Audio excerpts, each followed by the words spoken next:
My dog's GPS collar started sending strange data, such as a location outside the house, even though he hadn't moved. In fact, the map showed impossible nighttime routes. One night, I followed the route and found something that shouldn't have been there. I live alone with my dog Rook in a small house near a wooded area that stays quiet at night. Every small sound stands out more than it should, and even though I got used to that silence over time, I never fully trusted it. Rook helped with that, since he reacts faster than I do, and usually notices things before I even realize something is off. I put a GPS collar on him a while ago, because the area has long, empty stretches, and losing him out there would mean I might never find him again. The collar tracks his location, heart rate, and sleep patterns, and until that night, it always worked exactly as expected. That day, nothing happened that gave me a reason to stay alert, since I followed the same routine as always before going to bed. I locked everything, checked on Rook, and went to sleep without thinking about anything unusual. The alert that woke me up later didn't feel important at first, but when I looked at the screen, I realized something was wrong in a way that didn't make sense. The notification showed that Rook's heart rate was extremely high, while the system marked him as asleep. And that contradiction was enough to make me sit up and check the hallway where he sleeps. He was there, lying still, breathing slow and calm, with no sign of stress or movement. When I looked back at the phone, the location marker showed him somewhere in the woods several hundred meters away, even though I could see him right in front of me. I checked again to make sure I wasn't misreading anything, but the position didn't change. I walked over to him and grabbed the collar, expecting to find something wrong, but it felt normal and showed no sign of damage. He looked at me for a moment, and then went back to sleep, while the app kept showing impossible data.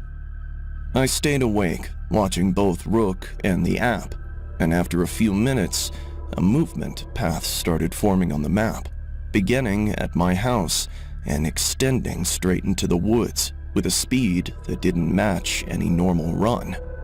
The line moved with direction, not randomly, like something knew exactly where it was going. I got closer to Rook and held the collar again, trying to feel anything unusual, but his body stayed relaxed and his breathing didn't change, even while the heart rate on the app kept spiking. The difference between what I saw and what the phone showed became harder to ignore with every update. I reset the collar and watched the app freeze for a moment, and when it updated again, the path disappeared and returned to the house, which made me think it was fixed. I went to bed, thinking it was just a glitch, a pretty strange one, but a glitch nonetheless. I even thought some prankster might have hacked it. I planned to go to the store the next day and exchange it. But the next day, Rook was gone. I checked every room, called his name, looked outside and searched around the yard, but there was no sign of him anywhere. The silence outside felt heavier than usual, and the absence of any movement made it worse. I opened the app again, and this time the location marker was active, showing him deep in the woods at the exact point where the path had ended during the night. The signal was stable, and it didn't jump or glitch. Before leaving, I stood at the door and looked toward the trees, and even though nothing was moving, the stillness made it harder to step outside. I didn't hear anything, but I knew I had to follow the signal. I grabbed my phone and went into the woods. The route took me off the main path and into dense areas where I had to push through branches and watch my footing, while checking the map to make sure I was going in the right direction. The deeper I went, the quieter everything became, and that silence made every step feel louder. After a long walk, I reached a clearing that didn't match anything I had seen before, and I stopped at the edge while looking at something sitting low in the center. The shape didn't match any animal I knew, and the way it held itself made it hard to understand what I was looking at. I stayed still and focused on it, and after a few seconds, it raised its head in a slow, uneven motion that made its body shift in parts. That is when I saw the collar around its neck, and the blinking light confirmed it was the same one I had placed on Rook. I didn't move closer, since the body didn't match a dog in any way, and the legs bent at angles that didn't look stable. Its mouth stayed slightly open, showing teeth that didn't line up correctly, and its posture didn't look natural. I don't know what it was, but that creature had probably taken my Rook. When it stood up, the movement came in separate steps, like each limb reacted at a different time, and then it turned toward me and took a slow step forward. I stepped back, and when it moved again, I turned and ran without checking the path. I could hear movement behind me as I pushed through the trees, and even though it didn't sound fast, it stayed present the entire time until I reached the outer edge of the woods. I got back to the house and locked everything, then checked the app again, and the location marker still showed the same position deep in the woods. I stayed inside and watched the screen for hours, waiting for it to move or disappear. It didn't. As the day went on, I kept checking outside, but I didn't see Rook anywhere, and there was no sign that he had come back. The house felt different without him, and the silence didn't feel normal anymore. When night came, I stayed awake again, and the app still showed the same location, fixed in the same spot. Nothing moved, and nothing changed, and that made it worse than before.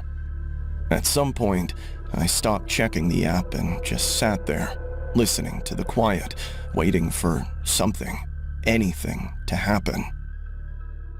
In the morning, I got up and walked into the hallway, and Rook was there, sleeping in his bed like nothing had happened.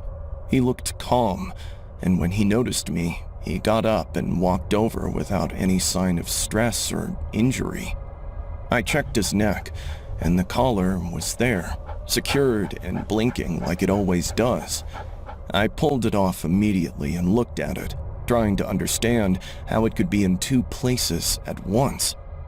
I opened the app, and the location showed him inside the house, with normal readings and no movement logs recorded. The path from the night before was gone, and there was nothing left on the screen that matched what I had seen. That night, I stayed awake again, and around the same time, Rook stood up and walked to the door without making a sound. He didn't bark or scratch, and he didn't look back at me. He just stood there, facing the dark outside. I didn't open the door, and I don't plan to, since I don't know what I saw in the woods, and I don't know if it ever left.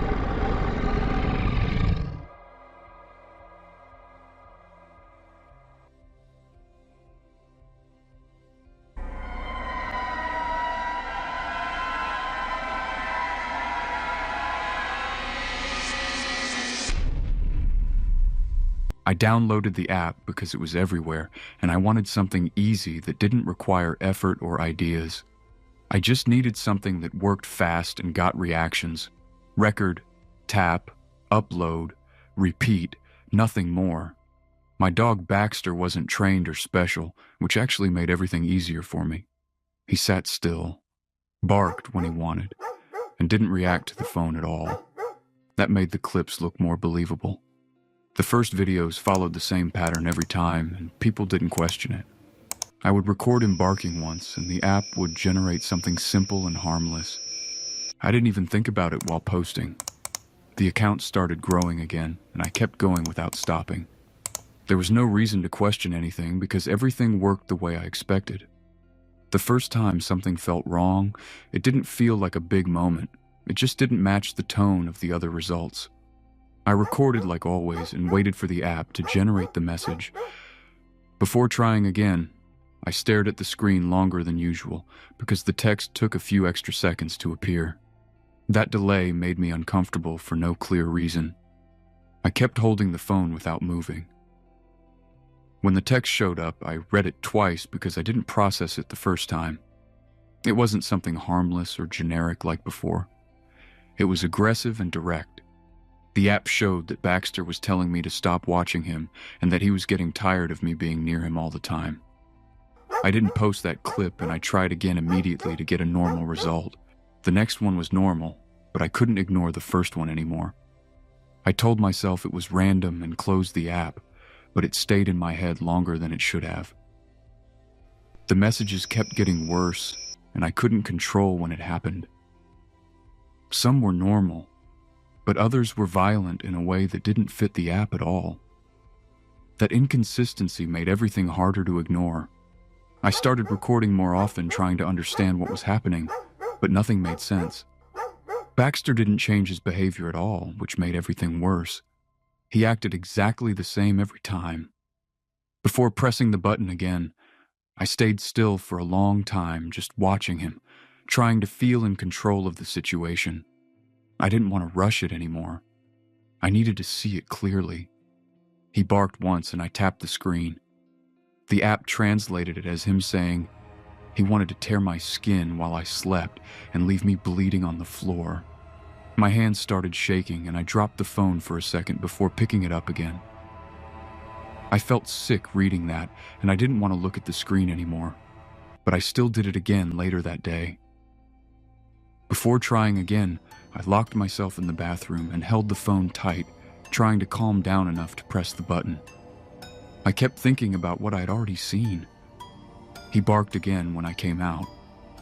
The app translated it as him saying he was waiting for the right moment to bite into my neck and not stop until I stopped moving. I felt my chest tighten and I couldn't stand still. I showed it to my son and he laughed like it was a joke and didn't even consider it for a second. That made me feel worse because I didn't have a way to explain what I was feeling. That night I recorded one last time, even though I didn't want to. Before pressing the button, I stood in the middle of the room holding the phone and staring at Baxter, waiting for the bark. I didn't move and I didn't speak. He barked once. The app translated it as him saying he hated me and that he was going to rip my throat open when I stopped paying attention. I uninstalled the app immediately and my hands were shaking. Deleting the app didn't help because the messages stayed in my head and repeated constantly. I couldn't stop thinking about them no matter what I did. They didn't feel random anymore. Baxter didn't change his behavior at all, which made everything worse. He followed me around like always and stayed close to me. That normal behavior started to feel wrong. One night I sat in the kitchen while he ate, and I couldn't stop watching him. I kept thinking about what the app showed me, and I couldn't separate it from what I was seeing. Before getting up, I stayed there frozen in the chair, staring at him finish his food. Nothing happened, but I felt tense the entire time. My son noticed and made fun of me again without taking it seriously. I didn't respond because I didn't know how to explain it without sounding insane. That night I locked my bedroom door and stayed awake, listening to every small sound in the house. I kept expecting something to happen. A loud noise woke me up, and I sat up immediately with my heart racing. It wasn't something small or accidental. It sounded like something heavy, hitting furniture. Before getting out of bed, I stayed still, listening carefully, trying to understand what I was hearing. The sound repeated again, and I knew it wasn't Baxter. I walked into the hallway slowly, and my legs felt weak while I moved toward the stairs. The noise kept coming from downstairs, and it didn't stop. When I reached the living room, I saw two figures inside my house, breaking everything with a bat. Pieces of furniture were scattered across the floor. They turned toward me and rushed at me immediately without hesitation. The first hit came fast, and I raised my arm without thinking. The impact was sharp, and I dropped to the floor instantly. The second one grabbed me and slammed me down harder. I couldn't breathe, and everything felt slow for a moment. I heard my son upstairs, and I forced myself to scream for him to lock himself in his room. My voice came out broken but loud enough. Before the next hit landed, a loud crash came from the back of the house, and everything stopped for a second. Glass shattered and echoed through the room. That pause felt long enough for me to understand something was about to happen. Baxter ran in through the broken window and went straight for one of them without slowing down. He hit him hard and bit into his arm immediately. The attacker screamed and tried to pull away but couldn't get free.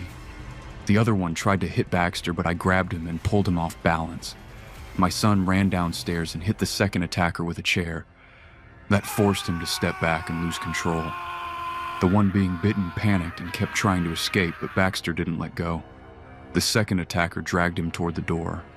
They ran out together without trying to fight anymore. The police found them quickly and brought them in that same night. My son recognized them immediately as people from his school. They admitted they had been harassing him for months and wanted to take it further. They didn't seem nervous when explaining it. They also admitted they hacked the app and manipulated the messages using information they found about us online. They wanted to scare me and push things further. The break-in wasn't about stealing anything, and that made everything worse. They said they just wanted to see how far they could go. If your pet suddenly reacts to a sound it has never heard before, you need to pay attention. Because I found out what causes that, and I wish I hadn't. I work night shifts at a veterinary clinic that stays open longer than most, and over time I got used to dealing with routine cases that rarely turn into anything serious. So I learned to move through the job without expecting anything unusual. The clinic was quiet that night, with only the usual background noise of machines and distant traffic.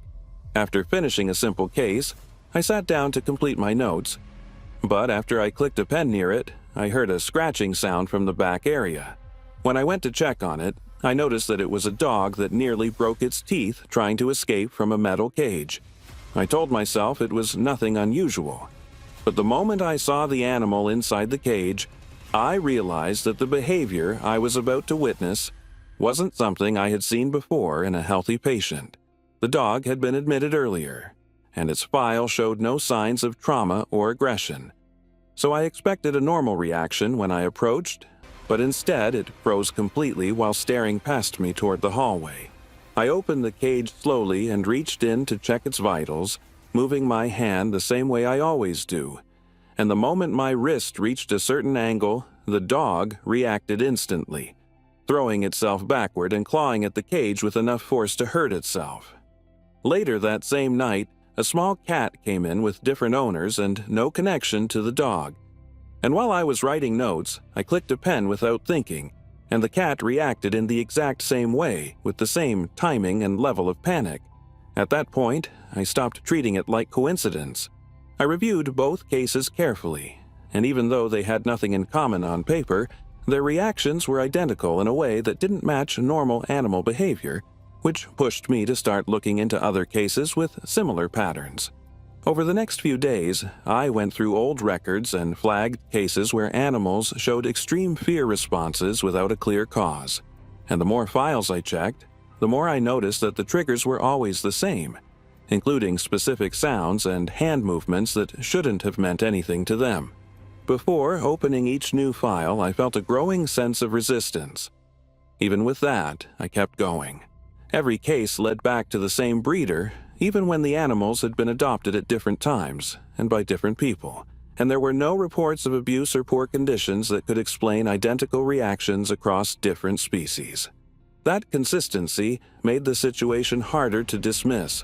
When I called the breeder, the person who answered spoke very calm, and their answers focused on terms like consistency and controlled environments, repeating those ideas without offering real details about how the animals were raised.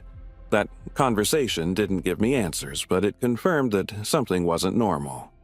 I arranged a visit under the excuse of adopting, and they agreed without hesitation, giving me an address outside the city that didn't match any known facility, which made the decision feel less like a risk and more like something I needed to see for myself.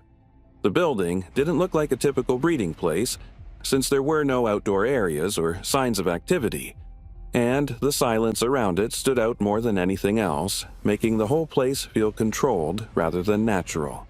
I stayed in my car for a moment before going in, trying to steady myself without fully understanding why. Inside, the environment was clean to the point where it felt staged, with rows of cages that were perfectly aligned and animals that didn't make any noise as I walked past them. Instead of reacting normally, they followed me with their eyes, and some of them shifted their bodies in ways that matched the patterns I had seen in the clinic.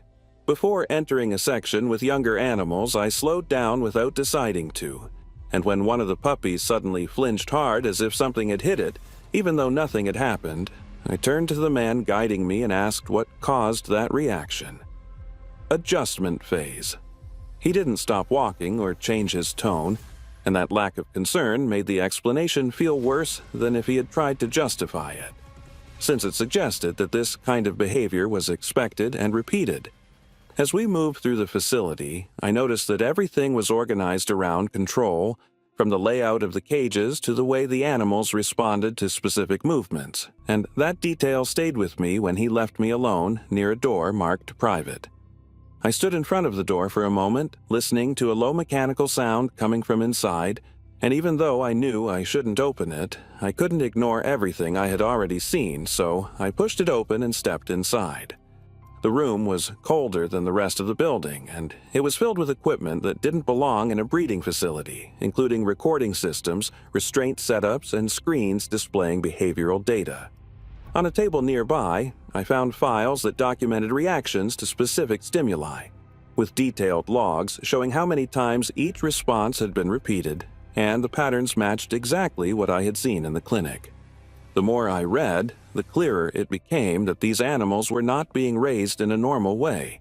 The logs referred to replication cycles instead of breeding, and each cycle showed small adjustments to behavior, as if someone was refining a result over time. I heard movement behind me and turned to see the man standing in the doorway. He had returned without making a noise. "You were not supposed to see this. What is this?" The man took a breath and said to me, looking worried, "They are copies, improved each cycle, and the reactions you noticed are part of the process." I grabbed a metal tool from the table and hit his shoulder to create space, then ran out of the room without waiting to see how he reacted. The hallway felt different on the way out, and when I hit one of the cages by accident, several animals reacted at the same time with synchronized movements that made it clear they were not acting independently, which made it harder to focus on getting out. As I approached the exit, a large dog stepped into my path and blocked me, and when I tried to move around it, the animal adjusted instantly, mirroring my position with precision that didn't match normal behavior, forcing me to think quickly about how to get past it. I grabbed a tray and threw it against the wall to create a loud noise, and the sudden sound made the dog flinch just enough for me to get around it, and I used that moment to reach the door while hearing footsteps behind me getting closer at a controlled pace. I pushed the door open, ran to my car, and struggled to get the keys in while trying to keep moving. And once I was inside, I locked the doors and started the engine, driving away without looking back until the building was out of sight. I reported everything to the authorities and gave them the exact location, but when they went to investigate, they found nothing since the building was empty and showed no signs of recent activity, which made it impossible to prove what I had seen. Back at the clinic, I tried to return to normal work, but the pattern didn't stop, and new cases kept showing up with the same reactions, even when they came from different places and different owners, which made it clear that the source hadn't disappeared. I checked the records again and found a new breeder listed, with a different name but the same structure in the information.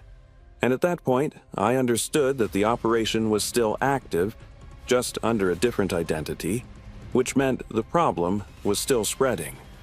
Now, every time I treat an animal, I pay attention to small details that most people would ignore, because I don't know if I am dealing with something that was born normally, or something that has been repeated enough times to behave exactly the way someone designed it to.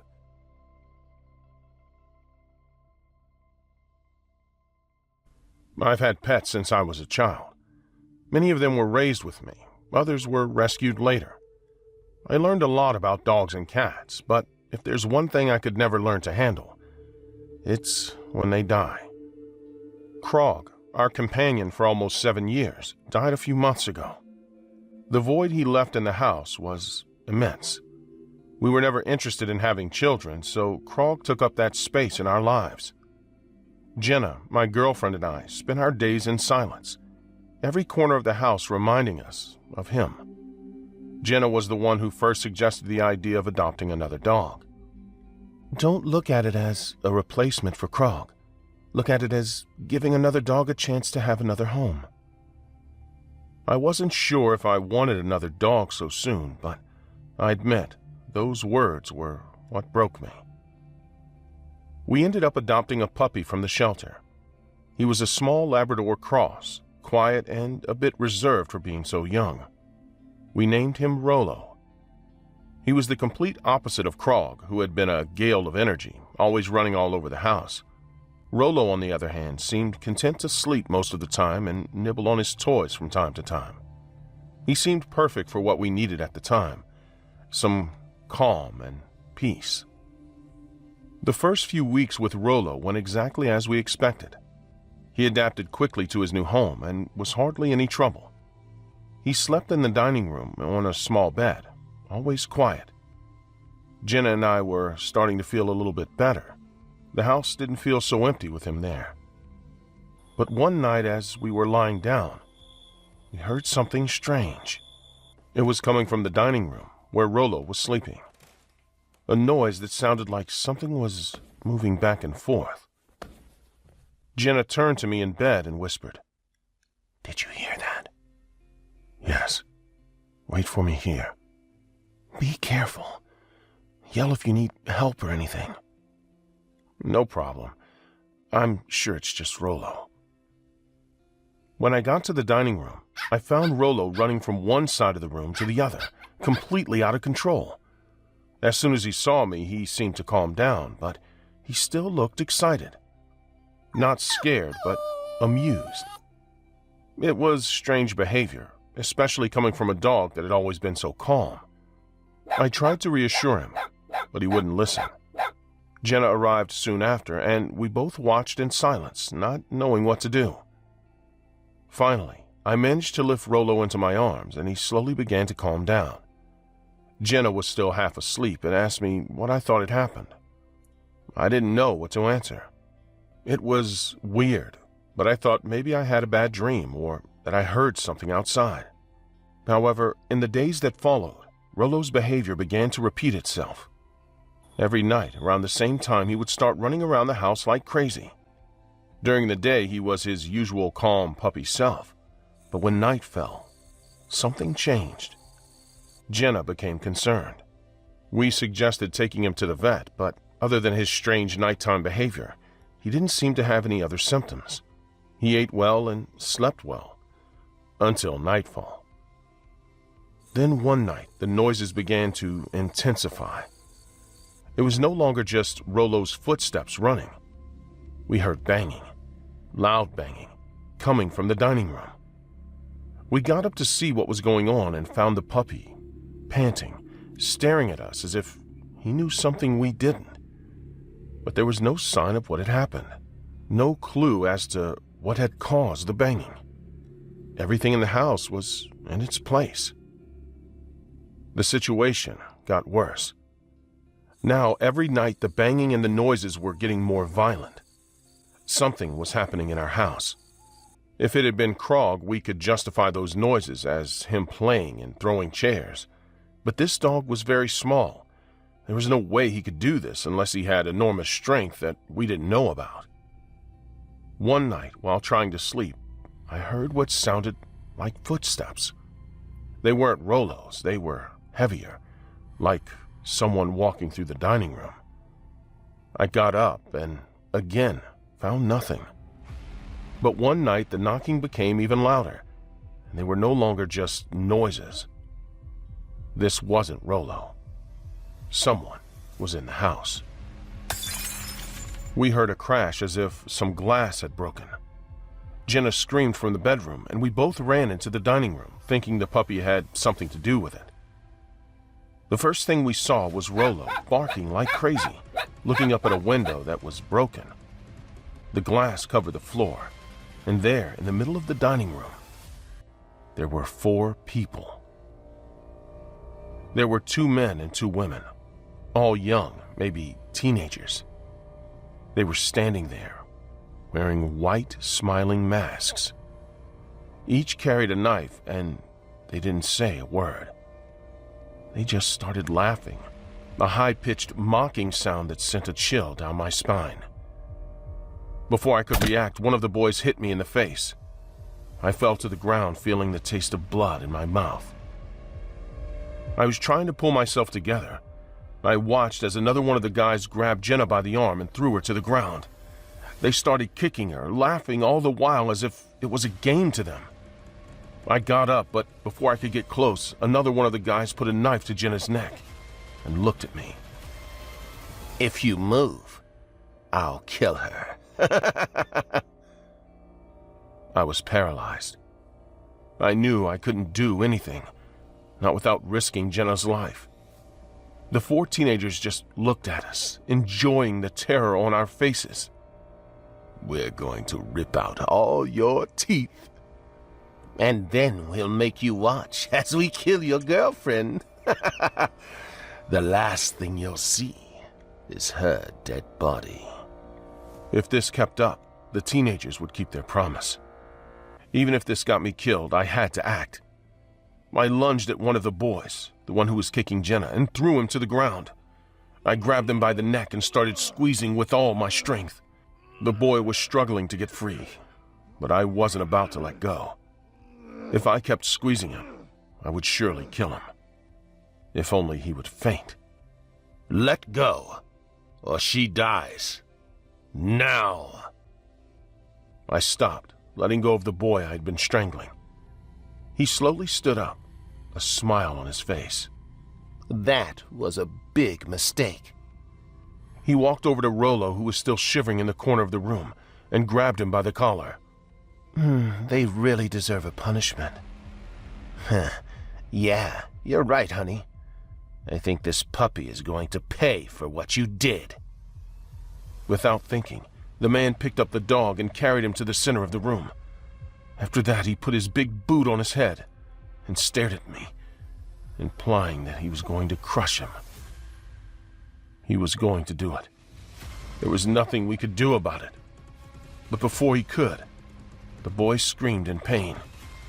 He fell to the ground, clutching his foot. Something had bitten him, a deep, bleeding wound. But there was nothing there. Chairs began to move around the house as if something was pushing them. Footsteps could be heard, fast, running through the house. The teenagers looked around, terrified. Within seconds, they dropped their knives and fled in terror. One of the boys didn't escape so easily. Before he reached the door, something grabbed him from behind. We couldn't see what it was, but one of his feet lifted as if something was ripping him. The other teenagers tried to help him, pulling him toward the door. Finally, they managed to pull him out, and they all ran away as fast as they could. Jenna and I were in shock. We didn't understand what had happened. She and I stayed in each other's arms, thinking this would be our turn. But nothing happened. Whatever had appeared had protected us. Rollo was still in his corner, shaking, but he was safe. We called the police, though we had no idea how to explain what had happened. The officers arrived and took our statements, but we never told them the end of it, only that the teenagers left after we had defended ourselves. The next morning, we checked the security cameras in the courtyard, which was the only place we had them installed. Looking for some clue as to what had happened, what we saw left us speechless. A figure began to materialize in the images. It was Krog, our dead dog walking slowly through the garden. It was only for a second, but we saw him. At that moment, we understood everything. The banging in the house, the noises. It was him. Krog was never really gone. He was still there, protecting us, taking care of Rollo, playing with him every night. Whenever Krog would wreck the house, he would calm down when we opened the door, just like in the dining room every time we saw it happen. Many other people would have wanted to move out of there after that. And before that happened, we were going to do that. But because of the price, we didn't. We were afraid that wherever we went, Krog wouldn't follow us. We pooled all of our savings, took out several loans, and asked for help from our family. And we bought the house. I know that many people would be scared every time they heard a noise at midnight. But we are glad. We know that those noises mean that Krog is there, protecting us, playing with the puppy he never got to know in life.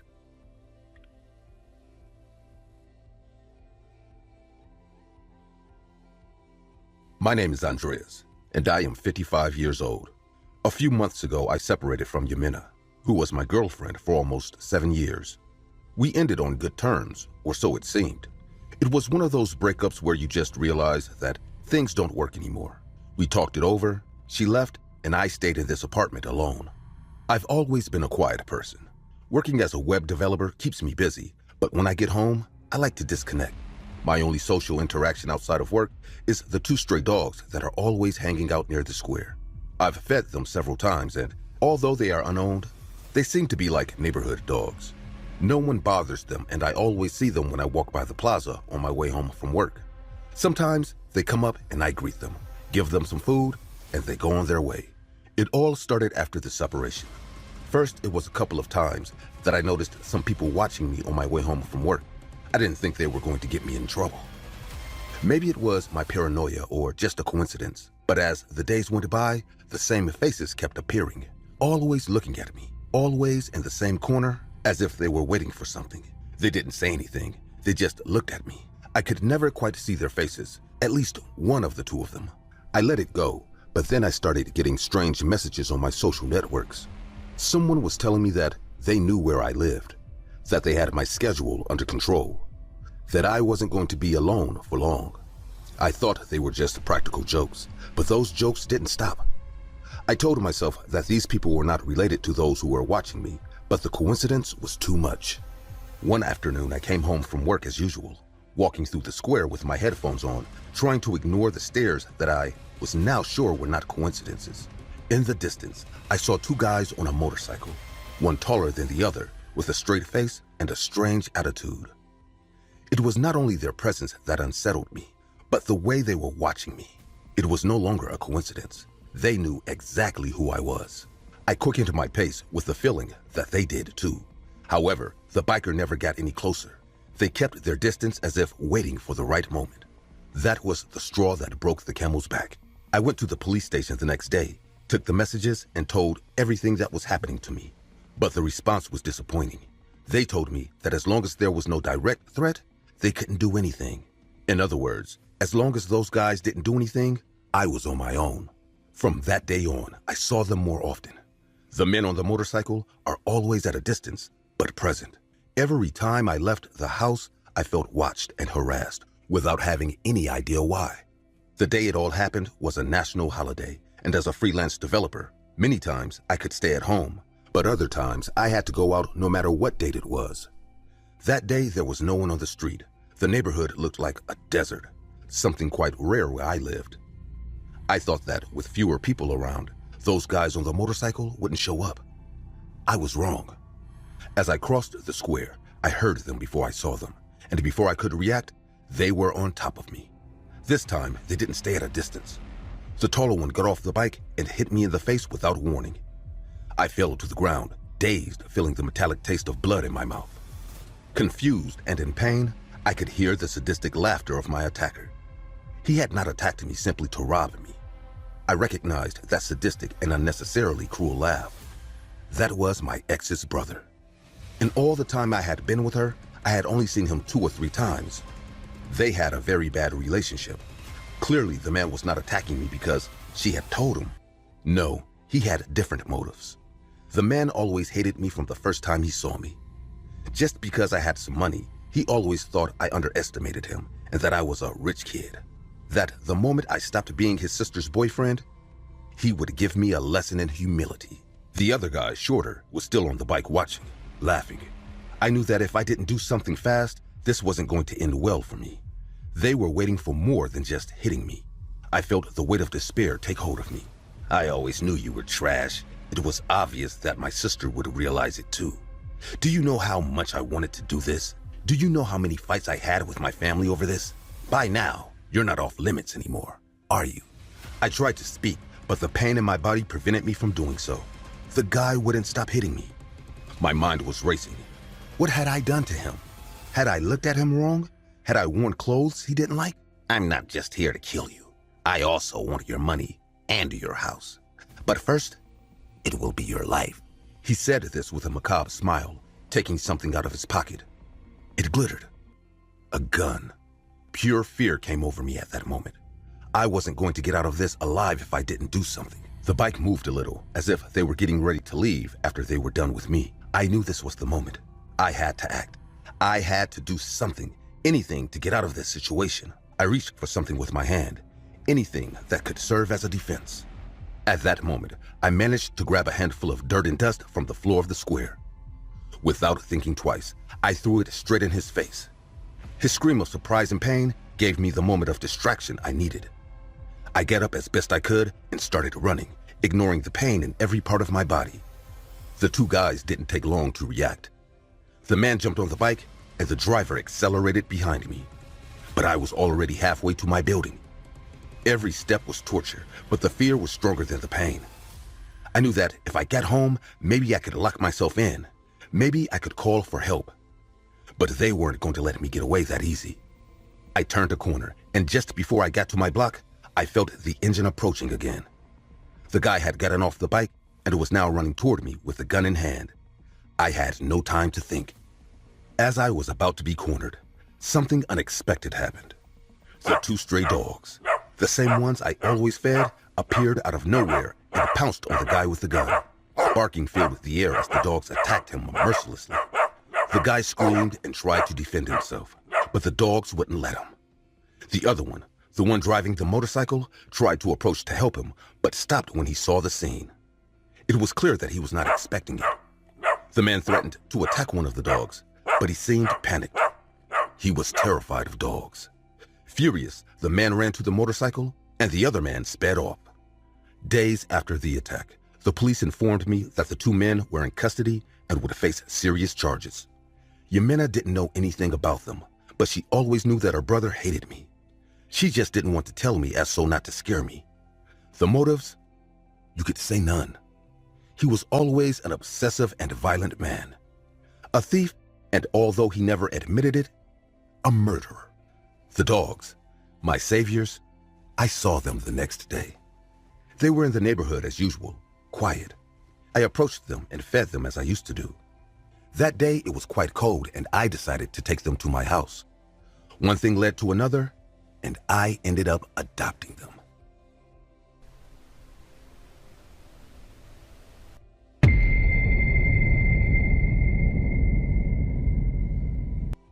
My name's Roy, and I'm 25 years old. Since I moved out on my own, I've been very cautious. I lock all the doors, close all the windows, and make sure I have all the police and emergency numbers handy. People call me paranoid, but not everyone knows how dangerous it can be to give someone a chance to enter your home, because you don't know who you might meet. I learned this lesson the hard way 15 years ago. And every time I question whether I'm being too exaggerated, I remember what happened that night and realize that a little extra security never hurts. I was only 10 years old, and it was my first night alone. My parents were divorced, and my dad wasn't a big fan of babysitters, as he didn't trust inviting a stranger into your home to watch your child. I usually lived with my mother, but she had to go on a business trip. And although my father spent every weekend with me, on weekdays, I didn't know anything about his life. My mother forced my dad to take care of me for that week, and my dad told her that he was taking a vacation to be with me, but he lied. He had already taken a leave a month ago to go to another country with his new girlfriend, and even though he didn't tell me, I saw his messages with her, and I knew it was true. Without the vacation, my dad got engaged to my mom, and when he talked to me, he told me that he had to work and that I could take care of myself. I was already old, and he knew that I was very responsible. He promised me not to say anything to my mom, and I agreed. I wanted to be alone too. It was my chance to prove to the world that I could take care of myself. When he left for work, my dad locked all the doors and left me the keys. He also left me all the emergency numbers close by, with his on top of everything if anything should happen. He also left me prepared food that I only had to reheat, and lots of treats to eat only after dinner. He told me that to make sure I did everything, there were cameras all over the house and that he would watch me at all times. But I knew that was a lie. Otherwise, he would have told me before or shown them to me. After all this, my father grabbed all the stuff and left, leaving me alone in his apartment. The moment he left, I was running to open the candy and stuffed all of it in my mouth without a second thought. I knew that after dinner, I would want to eat more, so I saved a few for later and went to watch TV. After a few minutes, I fell asleep with my belly full of treats and the TV on.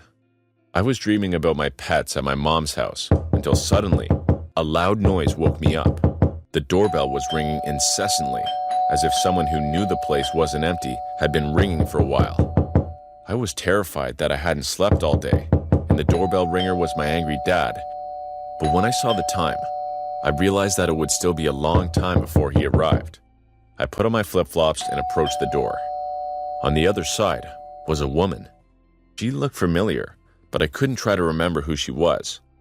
I asked her what she wanted, and she told me she was the neighbor my dad sent to take care of me. I told her that my dad had left me alone, but she said he changed his mind on the way downstairs and sent her to make sure everything was okay for a few minutes. I wasn't sure if I believed her, but within seconds she said, "Come on, open up, Roy, or your dad'll get mad." This woman looked very familiar. She knew my father was working and knew my name, so I believed her and opened up. As she walked in, she thanked me with a strange smile and started asking me if I had done my homework, to which I replied surprisingly that I was on vacation since it was the middle of January. She just laughed, ignored me, and told me to watch TV, and hurried into my father's room. I saw out of the corner of my eye what she was doing, and she was rummaging through everything as if she was looking for something. I asked what she was doing, and she told me that my father had told her to get his money from him and to give it to her because she wanted to buy a surprise for his favorite son. At that moment, I didn't notice how strange it was that my father didn't know where his own money was, and I just got excited about the surprise I was going to get. After a few minutes, the girl violently broke the drawer of a closed cabinet and took out a pile of money, to which she reacted by laughing frantically. She stuffed everything into a bag and was leaving, but I stopped her and asked her to warm up my food before she left. At first, she just looked at me angrily, but then she gave me a big smile and said she'd be happy to warm up my food. Suddenly, she rushed over to me and hugged and squeezed me violently. I started to cry in desperation, but she paid no attention, just pulled me over to the kitchen chair and told me to stay still or she would hurt me. Terrified, I obeyed. The girl tied me to the chair with a rope she had found while going through my father's things and started boiling water. She would probably make me the noodles my dad had on top of the fridge. I told her I wasn't hungry anymore, but she ignored me. After a few minutes, she asked if I was thirsty and wanted some water, to which I told her I'd prefer some orange juice. I asked her if she could untie me since the ropes were tight, and again, she did not answer me. I wanted to ask her if she would serve me juice, but my thoughts were interrupted by an indescribable sensation of pain. The girl was pouring all the hot boiling water slowly on my head. She was dripping it slowly, and the water was running all over my face and body. I screamed desperately and tried to free myself, but there was no solution. I felt my face starting to melt and my vision beginning to blur. The girl started to run the hot water all over the rest of my body, ensuring that none of my parts were dry, while she laughed nonstop. When she ran out of the water, I was still screaming, to which she reacted by slapping me hard across the face as she continued to laugh. Almost without understanding anything, I heard banging on the door and voices asking me if everything was all right. The woman went to open the door and worriedly told the neighbors that I had an accident and needed help. As the neighbors came in to see me, she ran out of the house in desperation, taking all my father's money with her. The neighbors who came to help me saw me and screamed in surprise when they saw my condition, and they untied me and desperately called the ambulance. I was never able to recover from what happened.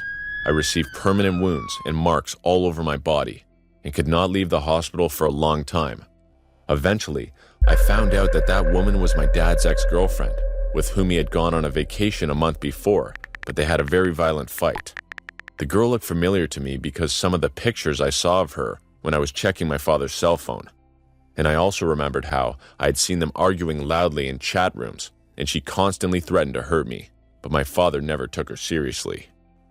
After the hospital, I didn't see my father for years, not because he didn't want to see me, but because my mother denied him until I was of age and could decide independently. My father didn't try to take any legal action against her, as he felt very guilty about what happened and felt that maybe he deserved it.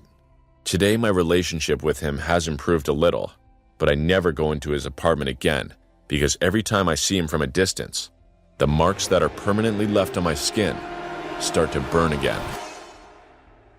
My name is Eileen, and although very few people have believed me since I was a little girl, my dream was to work at Hooters. This was always a source of ridicule at school because when they asked all my classmates, they wanted to be doctors, veterinarians, drive airplanes, or work as lawyers. All of those jobs seemed incredibly dull to me. At Hooters, on the other hand, all the girls seemed to always have fun. Every time we went there, they were all smiling, talking to each other and the customers, active and happy. I was convinced that as soon as I turned 18, I would work there. But little did I know, the nightmare was coming to me when I did. A week after I turned 18 and went to Hooters to drop off my resume, I had no work experience, but I tried to look as enthusiastic and happy as possible.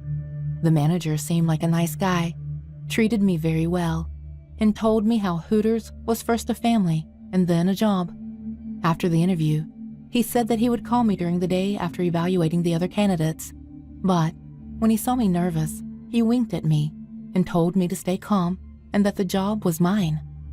When I left, I was jumping for joy in the street. I was so happy that people probably thought I had won the lottery. There would be more than one person who would be surprised if they knew that I only had an interview at Hooters. When I got home, I remember being glued to my cell phone, waiting for the call. Luckily, I didn't have to wait that long, because a few hours later, I was already listening to the voice of the kind manager who had served me, telling me to come to try me the next day in the morning, before the store opened. I told my parents, almost crying from happiness. I knew that sooner or later, I would end up at Hooters, and luckily, it was sooner rather than later. That night, I could barely sleep. As soon as it was morning, I woke up, sleep-deprived, took a long bath to relax, and after a huge breakfast that I refused to eat to look skinny, I went to Hooters. My father interrupted me and told me not to let anyone take advantage of me, to which I laughed at him and told him to calm down, as there is a lot of security and everyone who works at Hooters looks out for the health of their employees. My father didn't seem convinced, but he hugged me, and I left. I arrived much earlier than I agreed, but my manager was already waiting for me. I knew that Hooters wasn't even open at that time, but even so, there were already employees working. Upon seeing me, the young manager greeted me with a hug and told me that he welcomed me, and even though I was on a trial run, I was well on my way, and the job was almost mine. The man introduced me to the rest of the employees, and they all greeted me very nicely.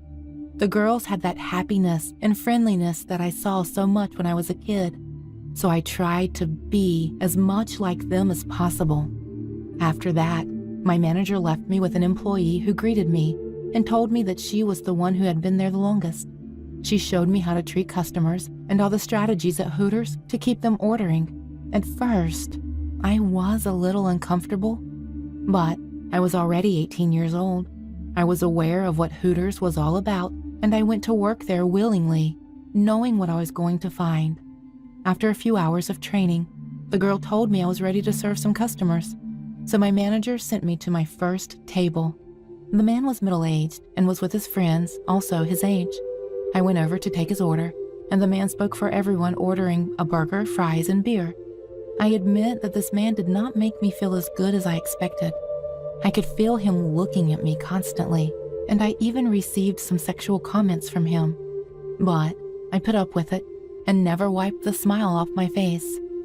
When I returned to my manager, who was nearby listening to everything, he congratulated me and quickly sent me to another table since the man had just sat down. The man had a strange smell, like liquor. He asked me to sit with him, and I had no choice but to do so. As the man spoke to me, I could feel a strange, rotten breath coming out of his mouth as he came closer and closer to me. He tried to touch my leg, so I violently slapped his hand away and left the table. My manager's reaction surprised me. He was angry with me, telling me that no matter what, I couldn't leave that way, as it would scare the customer away. The manager made me go back to that table to apologize, while the man, with a big smile, accepted my apology as long as it didn't happen again. I was a little angry, but this was the job I had wanted for so long, so I was going to put up with whatever it took until I got used to it. I went back to serving this man, putting up with his rude comments and some leg rubbing. I wanted him to go away, but he not only took forever to eat, but he asked for small meals at a time. To make matters worse, the kitchen was taking forever, and the man wanted me exclusively for himself, which my manager forced me to accept by way of apology. While I was with him, the man received a call and ran out of the store to answer it. He left his things in the store, so I knew that my torment with him was not over. But at least I could rest for a moment. I approached the kitchen to tell my manager how much I had endured and show him how much I had improved about the wrong time I had had before. But before I opened the door, I heard his voice talking to the girl who had trained me. They were both laughing loudly. I quickly realized that they were talking about me, since the manager mentioned me as the new girl and not Eileen. I stayed a while longer, listening to decipher if they were talking about how I was doing, and what I heard surprised me so much that I almost fell to the floor. The man was saying that the idea of hiring new girls to put up with the worst clients had worked, that now his boss would be happy that we didn't write off any clients. They both laughed at me for putting up with as much as I put up with from that man, and revealed that after a few days, they planned to say that I mistreated the clients, fired me, and put another new girl in training. At that moment, I was furious, and I felt that this man had taken advantage of all my happiness and the desire I had to work with them, and had used me as no one else had ever done before. I came out of my hiding place dizzy and found the man again, shouting furiously at me from his table to go and serve him again. The man was calling me names and insulting me nonstop. I almost started to cry, but a sense of anger overcame my body and drove me to his table. As soon as I was next to him, I sat down, and he started talking to me in a low voice, telling me not to leave again, that as long as he was taking care of me, I was his property. The man began to run his hand down my leg, to which I responded by grabbing his knife and plunging it violently into his crotch.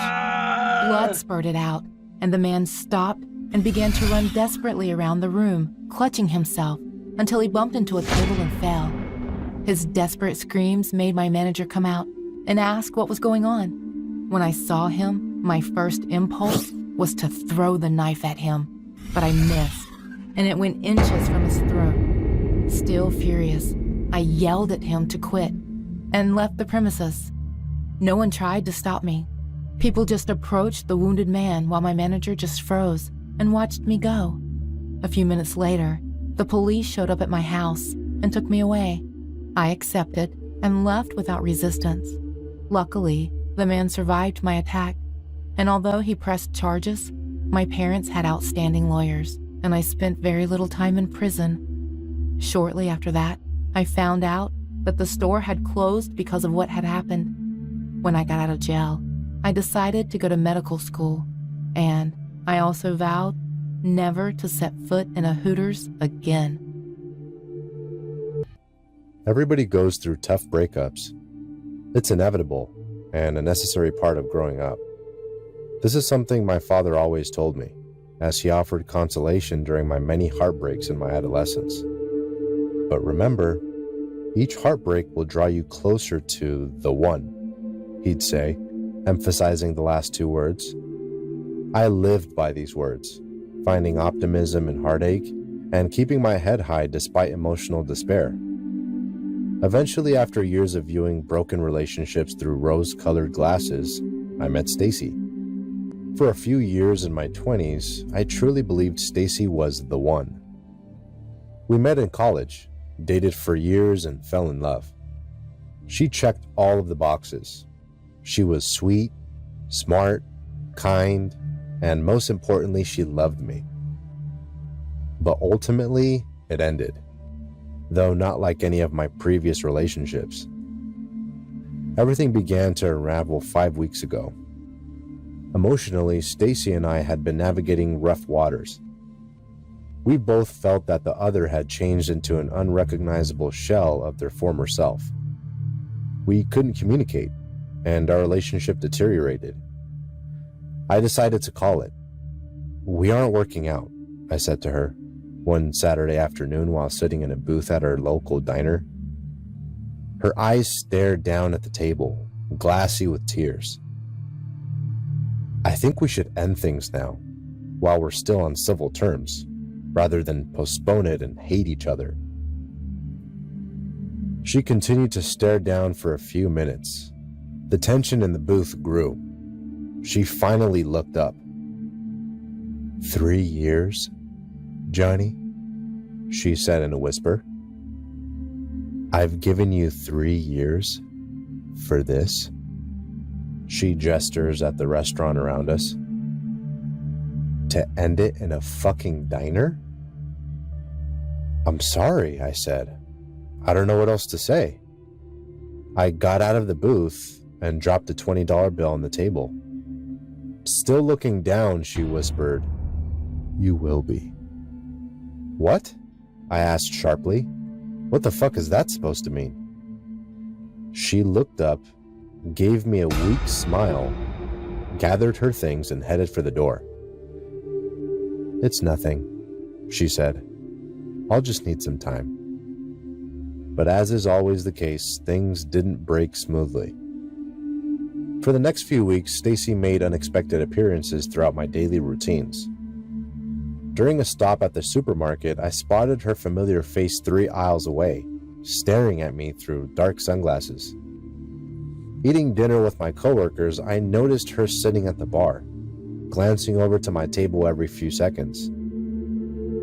Every night I'd spot her old Ford car parked across the street. I hoped her interest in me would flicker away, but when the stalking intensified, I decided to stop it. A cold morning a week later, I entered my coffee shop for my daily routine. The barista greeted me cheerfully. Good morning, Johnny, she waved, grinning wildly. Here you go, the usual. She handed me my personalized Americano drink. I stared blankly, since I hadn't ordered. Courtesy of Miss Stacy, she beamed. I have to say, you two make such a cute couple. Her pitch rose in delight. She nodded her head towards the back of the shop, where Stacy sat, grinning. She shot me a quick wave. Listen, Monica, I began. I'm not sure if you've heard, but Stacy and I are engaged. A voice finished for me, behind me. Stacy wiggled her hand to Monica. A diamond ring glittered on her finger. Oh my God, screamed the barista. Stacy joined with a high-pitched yelp. Why didn't you tell me? Congratulations to you guys. I've always thought of you two. I cut her off, grabbed Stacy's arm, and dragged Stacy out the door. What the fuck, Stacy? I scolded. What the fuck are you doing?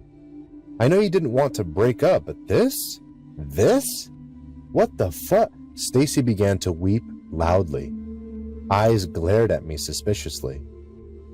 Stop, I whispered sharply. Stop. Like a switch, her crying stopped. See? She said, smiling in a calm and soothing voice.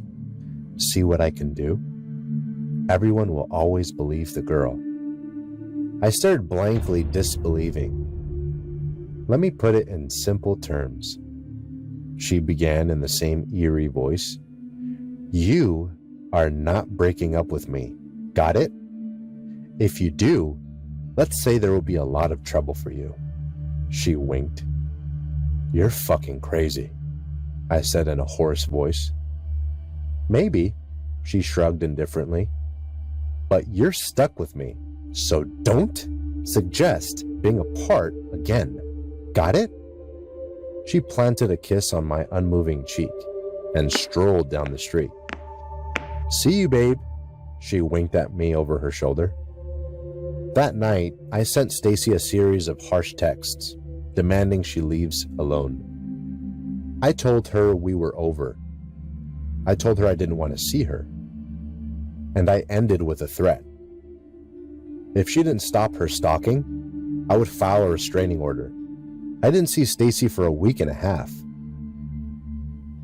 Yesterday evening, I arrived at my apartment and noticed my door was slightly ajar. Adrenaline pumping, I pulled my phone and dialed the police. I poked my head inside. Hello? I yelled. Is anyone here? If you are, identify yourself or I will call the police. No response came. This is your last warning, I screamed, trying to sound brave. I will call the police. In the distance, I heard a voice. It sounded familiar. It sounded like Alex Trebek. I locked my phone and entered my apartment. The bright television screen broke the living room's darkness.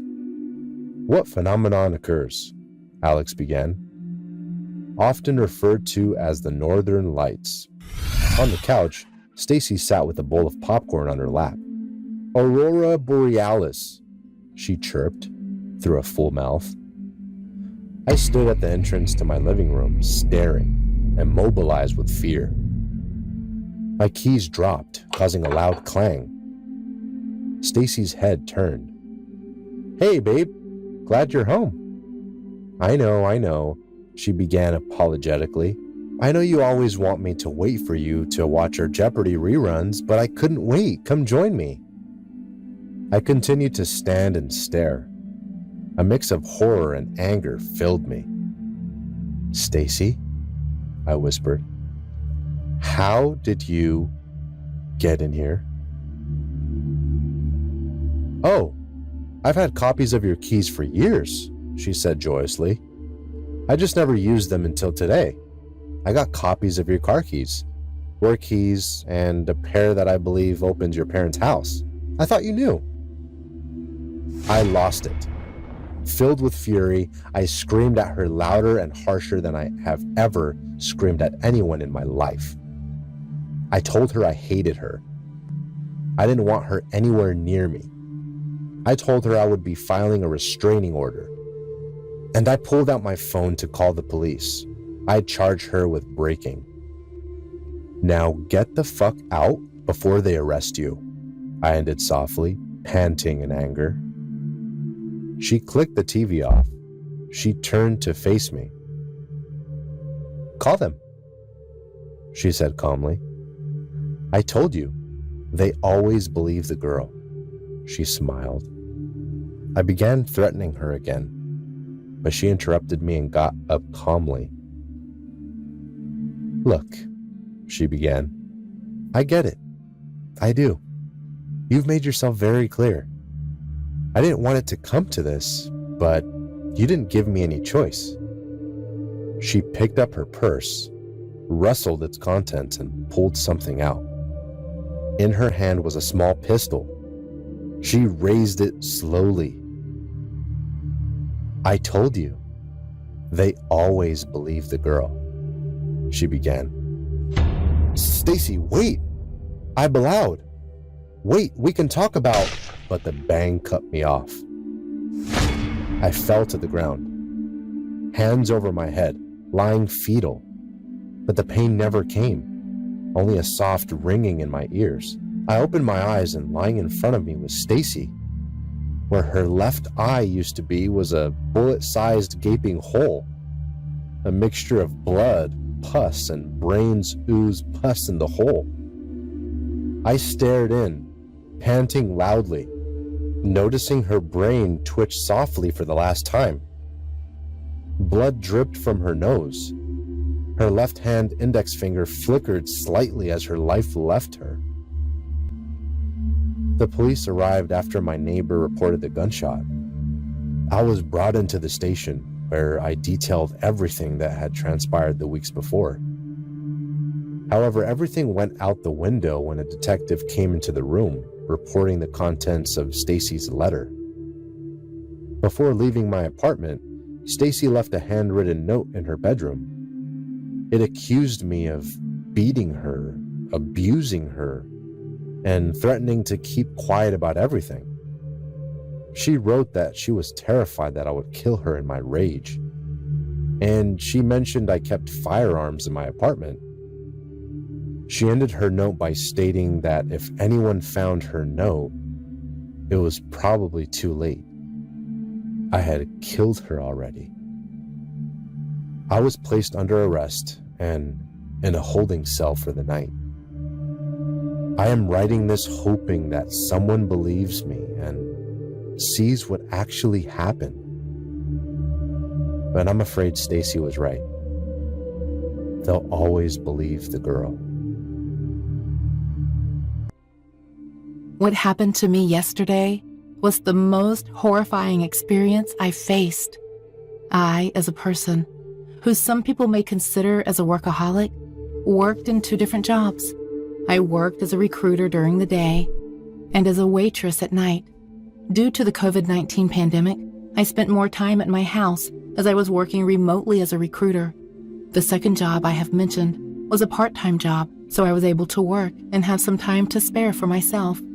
The only difficulty I was facing was the fact that I had to take a bus to the coffee shop I was working in. My shift would begin around 6 a.m., so it was not difficult to go there, but my shift would end at midnight.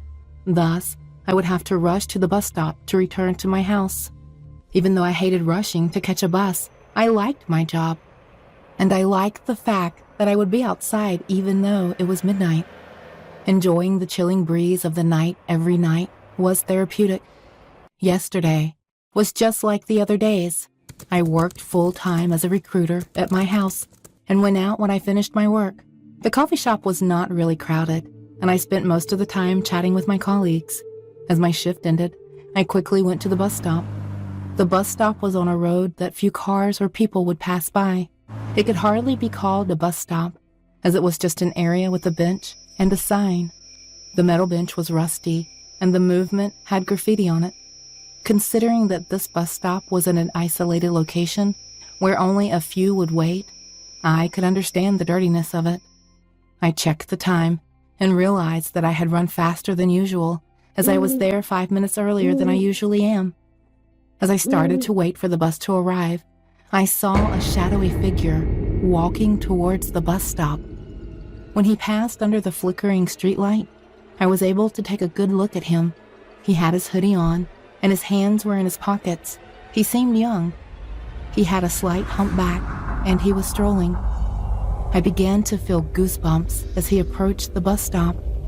It was the first time I saw someone else would take the bus from there. Around that time was enough to scare me, and his posture was only making things worse. As he came to the bus stop, he sat on the bench.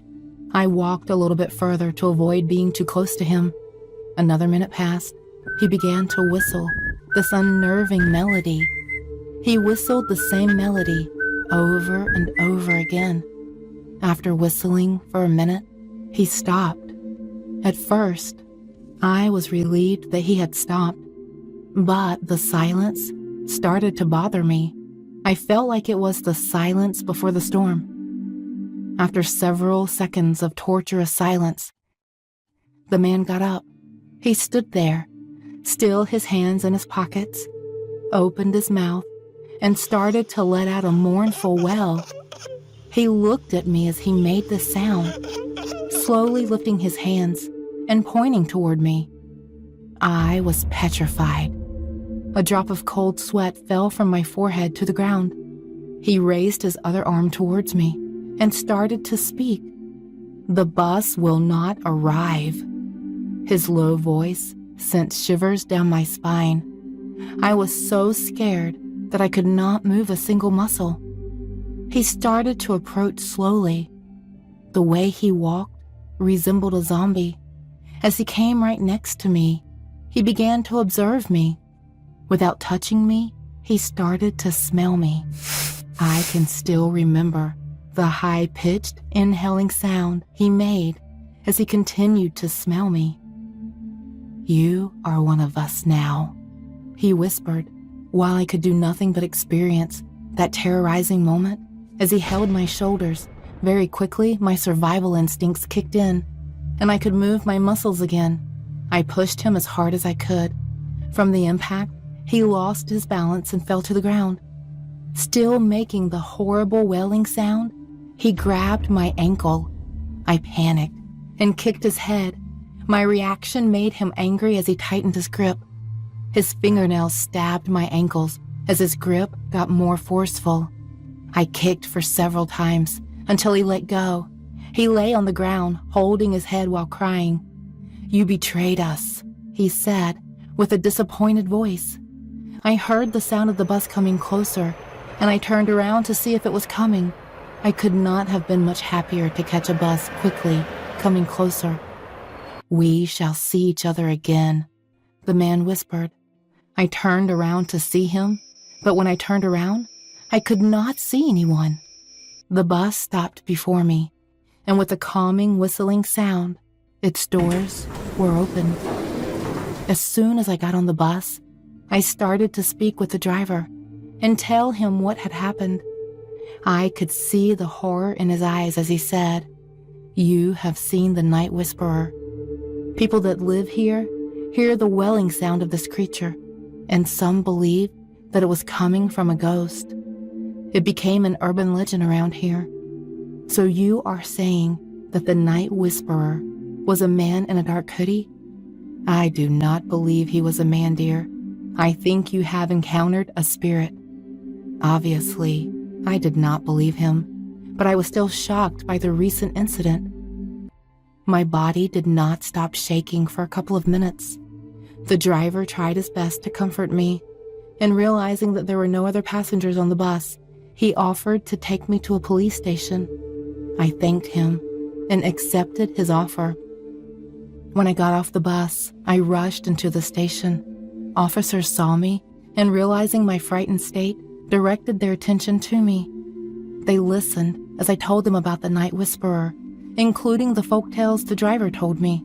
After listening to my story, they gave me a glass of water, and one of the officers began to speak. We started to receive complaints about the wailing sound around that area 2 months ago. At first, we did not focus on it as it seemed less important considering the other duties we had. But after a while, the complaints began to pile up, and we knew that we had to check it out. We tried our best to find the source of the sound, but we could not find it. Then, we began to hear that children and women were disappearing. Another officer came next to us with some papers and a pen. She placed them on the table and listened as the other officer continued his speech. We started an investigation in the area. We have found some people like you that claim to be witnesses of the night whisperer, as they called it. The investigation is still ongoing, but we believe that a suspect is a man in his 20s with a mental disorder or a drug addiction. Either way, your report will be helpful for the investigation. I wrote what I went through in detail and left the station. As I was walking back to my house, in a shadowy corner of a back alley, I saw the figure again. "I know where you live. They cannot save you," he shouted, and started to make the wailing sound. I ran back to the station and asked for protection. They told me that they could escort me to my place. They left me right in front of my house. As I went inside my house, I called my employer and told him that I wanted to quit my job as a waitress. Upon hearing what happened to me, he understandingly accepted my resignation. After that incident, I could not sleep nor go outside. I know it has only been a day after it, but I am scared that this trauma will haunt me for years. Even now, I can still hear the uncanny wail of the man. Looking out of my window, I sometimes see shapes shifting inside the shadows and feel an utter disturbance. I am getting more and more paranoid every hour. I cannot get rid of the feeling of being watched. I hope the police find the suspect as soon as possible, or I won't be able to survive going through these challenging days. The world of horror content creators is not easy. People ask and ask for new videos without knowing how long it takes us to make them. I'm James. I'm 19. But until I was 17, I was a well-known urban explorer. In my early days, I was a paranormal investigator, but I never found anything, and my audience was getting bored. I went viral in a video that surpassed 1 million views, but my subscribers started to drop over time. After a few months of unremarkable content, I stopped making horror videos and dedicated myself only to explorations. My channel started growing again. Eventually, I made a new series of videos that consisted of me having the challenge of staying all night in different places. In the first videos, I stayed in the post office building, in a shopping mall, and a huge gym. For the next video, I had to target the most complicated place I had done so far: Walmart. I had everything planned.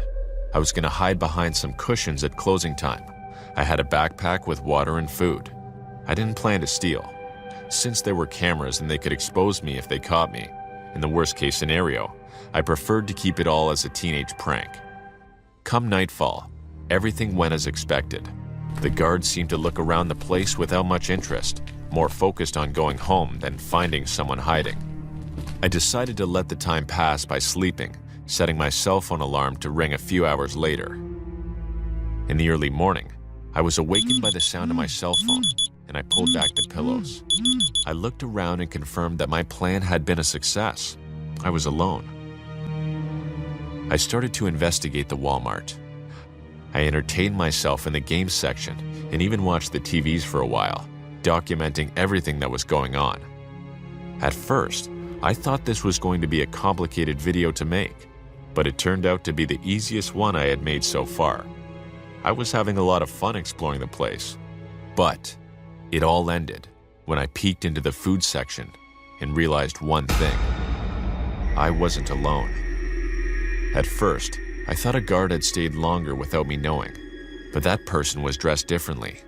The man was in a black t-shirt and short shorts, standing casually looking at the dairy prices.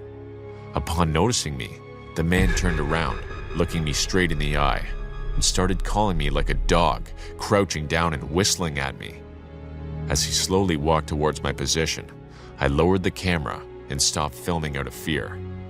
I didn't know why, but this person didn't look like someone else making a challenge, or perhaps a homeless man. This person was someone who wanted to catch me and hurt me. As the man came closer and closer, my body, paralyzed with terror, managed to move back a few centimeters. Many people often question me and say that if they were me, they would have ran in desperation. But you'll never know how you'll react in such a situation until you're in there. As I stood there, I felt like an animal terrified of its natural predator. Standing there at 17 years old, thinking about how to escape, the face of evil slowly approached me. A few seconds later, which felt like minutes, he was already very close to me. Despite my fear, my body remembered how to react, and I ran away as far as I could from that man. Somehow, in just a few meters, I had him next to me again. His face was even worse than before. At least he was looking at me with curiosity. But since I ran, his face was only of happiness and malice. I thought about reasoning with him, but before I could speak, the man hit me very hard with his right hand, knocking me to the ground. I tried to stop him, but he climbed on top of me and prevented me from getting up. Tears ran down my eyes in despair. and he punched me incessantly in the face, smiling. My tears were confused with blood spurting out of my face. I felt like I was going to faint at any moment. The man seemed aware of my situation, so he stopped hitting me and, without saying anything, pulled a knife out of his pants. He looked at me smiling and threatening to stab me in the chest, but stopped halfway and continued laughing, tormenting me. Before I could react, he grabbed my right hand and slowly plunged his knife into my palm. The pain was indiscernible, as he did not immediately stab my hand. The man slowly pierced the knife in and began to twist it hatefully. Meanwhile, his eyes were still fixed on me. This man did not care about the damage he was causing me, but he enjoyed seeing the expression of pain on my face. A few seconds later, I heard loud noises behind us. It was the police, who had somehow found us. The man pulled the knife out of my body and went running quickly to them to try to kill them. But with several shots in the leg, he realized he wasn't going to win and had to give up. At first, they didn't trust me either, but after seeing that I was just a kid with bruises on my face and a huge hole in my hand, they had no choice but to believe me. When I was finally reassured that my life was no longer at risk, I closed my eyes and collapsed to the ground. The policeman rushed me to the hospital, but I had lost too much blood. Shortly after waking up and receiving the scold of my life from my angry but concerned parents, I learned that Walmart was not going to press charges for trespassing during the night. Even though no guards are monitoring the whole place, they have lots of cameras and people monitoring them at times, so they witnessed everything that had happened between me and this psycho. Speaking of him, neither the police nor my parents told me much. But a few days later, I saw the news, and I dropped the remote control out of fear. The man was a cannibal who enjoys savagely beating his food unconscious before devouring it. Today, I don't know what life will be like for this man or the rest of my acquaintances who had urban exploration. But after that day, I knew I had to give up this type of content. I won't have the same amount of viewers, but lately, I started telling stories of psychopathic killers. A lot of people think they're lies or that they're exaggerated, but they don't know how exaggerated reality can be and how a man almost devoured me in a Walmart.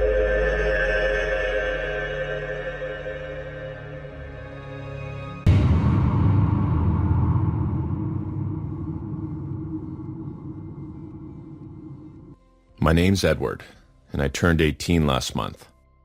I finished high school 2 months ago, and now I'm preparing to start studying cooking. My dream is to be a recognized chef. I've been cooking by myself for almost 5 years, since the day I decided that I was never going to eat out again. People tell me that my decision is a bit extreme, and that I should get over it, because there's nothing nicer than trying new flavors from different chefs. They may be right, but if they had experienced what I did that night, they wouldn't want to go to eat again either. That February night, I was only 12 years old. My parents were about to take me out to eat at my favorite place in the world, McDonald's. I remembered how anxious I was that day. I remember that day I was very anxious to go since I hadn't eaten all day. I wanted to save my appetite for the huge cheddar burger I was going to eat. I was also a big fan of French fries. My parents always left me theirs because they knew I could never get enough with the ones they gave me. I was thinking about the food for so long that before I knew it, we had arrived, and I ran to the counter to place my order. The place was empty, and it made sense. It was a Tuesday at 2 a.m., and I didn't expect anyone else to be around. Normally, kids my age are asleep, but since my parents were coming home from work late and usually stayed up late, it was convenient for them that I was awake at the same time they were. They hadn't even finished getting out of the car, and I was already in the driveway staring at the cashier, not holding back the urge to ask her for my combo.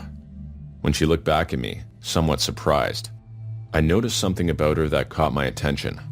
The girl was noticeably very dirty. Her uniform was full of stains. She had no makeup on, and her messy hair reached her face where she was biting at it.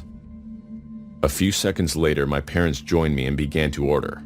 I was still hungry, I won't deny it, but I was distracted by the hateful face the girl was looking at me with. Had I done something wrong, Why was she looking at me like that? I decided not to pay any more attention to her and just ordered my food. My parents ordered a normal combo and a Coke. Unlike them, I didn't like it, so I ordered a 7-Up and a huge combo. My parents looked at me in surprise.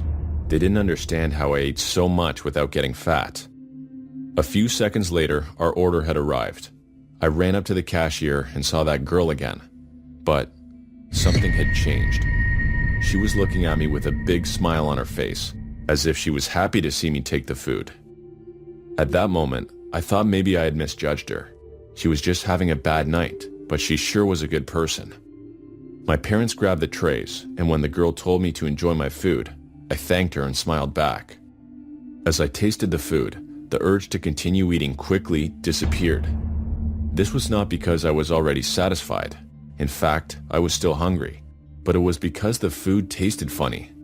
The soda tasted a little bitter, and the hamburger tasted like metal. The fries were strangely slimy, and after a while, my hunger went away. I didn't want to say anything to my parents. They seemed to be enjoying their food, so I just went to the bathroom without telling them it was to throw up. After throwing up in the bathroom, I felt much better. I wasn't ready to keep eating, but I heard that 7-Up was good for the tummy, so I was going to keep drinking. As I came out of the bathroom, I heard a noise from a hallway. It was a lot of voices laughing, including the girl who had waited us. I don't know if it was because I was young or because I was curious to know what it was like to work in a McDonald's, so I decided to cross the aisle and sneak a peek in. Unlike the rest of the McDonald's, the kitchen looked very neglected, as if the cleaning shifts were only valid for what the general public sees. At the table, the food was loose. Pieces of bread and lettuce were scattered all over the place. Unpreserved hamburgers, tomatoes, and even silverware on the floor. I was surprised by the number of cockroaches I saw. I didn't want to focus on looking at the floor anymore, because I knew that if I kept inspecting it, I would inevitably see a rat wandering around. I kept inspecting with my eyes without getting too close, until I heard some voices and pulled back again. What I saw made me want to vomit all over again. Several employees stood together, blowing their noses into a cooked hamburger patty. One of them was spitting in the fries, and in the distance, another was pulling up his fly with an uncovered glass of soda. Seeing this made me dizzy. My eyesight became blurry, and I felt like I was going to vomit again for sure. This couldn't be happening. Surely it was a mistake. Surely it was my imagination. I ran stumbling over things to my table. My parents were very scared to see me, but I didn't pay attention to them. I just went to my food. I opened the drink, which was supposed to be transparent, and there I saw it. My soda had a slight yellow color. I began to try to understand in terror why it had that color, and as I remembered, I panicked. Not long ago, I'd seen how the employees were urinating in the drinks. Surely later they used the same glass to fill them with soda, and by putting the lid on, they prevented the smell or anyone from noticing the color. I began to vomit violently all over the place, while my parents held me and asked me what was wrong. The girl who waited on us ran up to me in a panic and asked me if I was okay. She saw me from a distance opening the soda and checking the food. She knew I had possibly discovered them and was terrified. The young woman put her hand on my back, but I slapped it away, and that's when I realized she had a band-aid on her finger, and she didn't have that before. I remembered the metal taste of the hamburger, and thought that it was the same taste I feel when I cut my finger and put it in my mouth. I recovered a bit to open the burger, and there it was. That condiment was not ketchup. It was much less thick and a stronger red. That was blood. Dizzy, I threw out all the fries, and they were still slimy. What could it be? Snot? Saliva? Suddenly, I started to feel dizzy, and from one moment to the next, everything went white. I stopped feeling my body as my vision faded. I saw myself falling towards the floor, and then nothing. I woke up many hours later in a hospital. My head was bandaged, and I was very dizzy. My parents told me that I lost consciousness and hit my head on the table when I fell. I was losing blood, and everyone was worried about me. But apparently, it was only a superficial blow. Despite that, I still remembered perfectly everything that happened, and I told my parents. At first, they didn't believe me. Apparently, their food was fine. But after convincing them, they knew I wasn't lying, trusted me, and sued the McDonald's. After the money and many years, my parents ended up losing the lawsuit.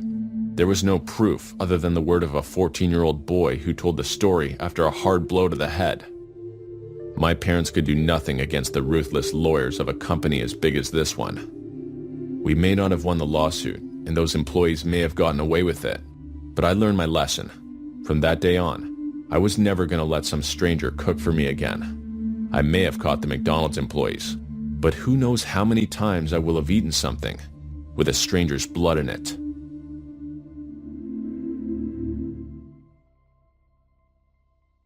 Hi, my name is Ethan, and I'm 37 years old. During my youth in the 1990s, a horror fad was taking over the world, popularized in movies, television, and even books. These new horror icons were clowns. The craze took over the world, but was replaced years later with something new. However, for me, the fear never left. That chilly night in October left a deeply rooted phobia towards clowns that still lives with me to this day. During the 1990s, my dad and I developed a weekly tradition. It started when I was 8 years old and ended that dreaded day in October. Every Saturday morning, he would take me to McDonald's for our father-son weekend breakfast ritual. Without avail, we'd be sitting in our usual booth at 8 a.m. sharp every Saturday morning. It was like clockwork. But one morning, when I was 10, something was slightly different. That morning I did the usual. I got out of the car and pulled the entrance to the door, causing a sharp ding chime. The familiar aroma of fresh hash browns and syrup greeted me. I ran to our booth to wait while my dad ordered our food. But I noticed something different. In the lobby stood a tall and brightly colored clown. He wore a large yellow suit with exposed striped socks and a long-sleeved shirt. His hair and nose were as red as the stripes on his socks. His face was as white as the snow, creating a strong contrast. He wore a comically large red smile and shoes. The clown was busy with other boys and girls that hugged him and posed for pictures. They all laughed together as the disposable cameras flashed in the hands of proud parents. My dad joined me sitting in the booth. "Did you see?" He gestured towards the lobby. "Want to go take a picture?" The clown looked happy. He looked fun. He looked like the clown that had attended my friend Andy's party. I jumped out of my seat and rushed over to him. By then, the clown had sat on a chair. Our eyes met among the laughter of the running children and bustling kitchen. "Hello, little boy," he said in a rambunctious, goofy voice. "Would you like to take a picture?" He waved his yellow-gloved hand. "Can I, Dad?" I asked anxiously. He nodded. I ran to the clown. He patted his lap twice. Hold on," said my dad. "Let me go find the camera." The bell chimed as he exited. I sat on the clown's lap. "My name's Ronald," he said joyously. "Ronald McDonald. What's your name?" I sat in silence, conflicted by my instruction to not talk to strangers and to not be rude to your elders. He didn't insist. He stared forward, grinning his crimson smile. I began to feel tension in the air. Something about his wide eyes and blood-red mouth made me uncomfortable. For 20 seconds, we sat together until his neck began to crane forward, bringing his mouth close to my ear. "I'm going to fucking kill you, Ethan," he whispered in my ear. The goofy tone was gone, replaced by a deep and raspy snarl. My 10-year-old brain didn't comprehend what had been said. I knew one of those words was a bad word that I wasn't allowed to say. But to kill me? Was this a joke? I hadn't told him my name. How did he know I was Ethan? A familiar ding announced my dad's arrival, and seconds later, a flash illuminated my nervous smile. "Okay, bye," I said anxiously. He stared at me and walked away, blank smile and wide-eyed. By that evening, any discomfort about the interaction had washed off me. I ran up my stairs after dinner to play some video games before bed. At 10 p.m., just as I was getting into bed, a click came through my window. I ignored it. A second one came. I approached the window and just then, the third rock came and hit the glass. I stared down. He was there. On my front lawn, that clown that called himself Ronald stood. He waved his yellow wave with one hand and curled his index finger on his other hand, gesturing me to come down. "Do you want to play, Ethan?" he snarled. The shock of his voice made me fall back on the ground, but when I got up and looked out, he was gone. The following week, I entered my classroom, and my stomach plummeted when I saw him standing next to Mr. Scott in front of the class. They discussed that Ronald was visiting to raise awareness for a certain charity. He smiled and talked in his goofy voice. I found it odd he was alone in attendance, but pushed the thought away. On my way out of class, he stared me down and waved. "Bye, Ethan." That weekend, my family went to dinner at McDonald's. Driving into the parking lot, I began to get nervous. I was anxious, but to my relief, Ronald was nowhere to be seen. We sat in our usual booth as the tension began to ease up inside me. Just as our food was being served, I jumped from my seat and headed to the bathroom to wash my hands. I scrubbed, rinsed, and I dried my hands, my stomach aching in hunger, when something hit my shoe. I recoiled in fear. It was a roll of toilet paper. It had slid from under a stall. A voice came from inside the stall. "Excuse me, do you think I can get some help?" The voice sounded like an elderly man. "My TP ran away," he chuckled. I slowly kicked the toilet paper closer to the stall when a hand grabbed my ankle from the open space under the stall. I writhed in pain, the nails digging deep in my skin. The hand pulled me towards the stall, causing my shin to break against the bottom of the wooden stall, sending splinters everywhere. My body fell with the pain, flat on the ground, and I began to be pulled underneath the bottom of the stall. It was Ronald. He crouched in the stall, makeup smeared with blood, and pulled me in. "I told you I would fucking kill you," he growled. My screams of agony coming to a halt, I looked down at my shin that had struck the wood and saw the bottom of the leg bent perpendicular to the rest of it. The clown pulled out a knife and struck me in the arm, somehow making the unbearable pain worse. Just then, the bathroom door burst open as I heard my dad screaming my name. But everything began to go dark. The last image I saw was the clown raise the knife and strike my other arm. I let the darkness take me away. I awoke hours later in the hospital. I had 2 broken bones and multiple stab wounds. I had lost a lot of blood, but I was told I'd make a full recovery. Ronald McDonald was actually a man named Rick Dillard. He was an escaped prisoner and registered sex offender. He had been living in hiding, coming out only in full costume and makeup to hide the face that had been plastered all over the news. Upon his arrest, police found pictures of other children in his apartment, his next targets. I looked at death in the face and somehow managed to escape. I was lucky to have gotten out alive with nothing more than a phobia to clowns, 2 stab wounds on my arms, and an aversion towards McDonald's.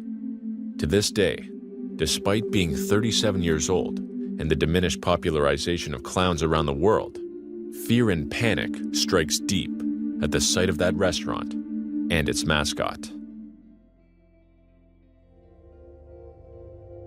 My name is Nadia, and I am 27 years old. I have 2 university degrees and I'm doing well in my job.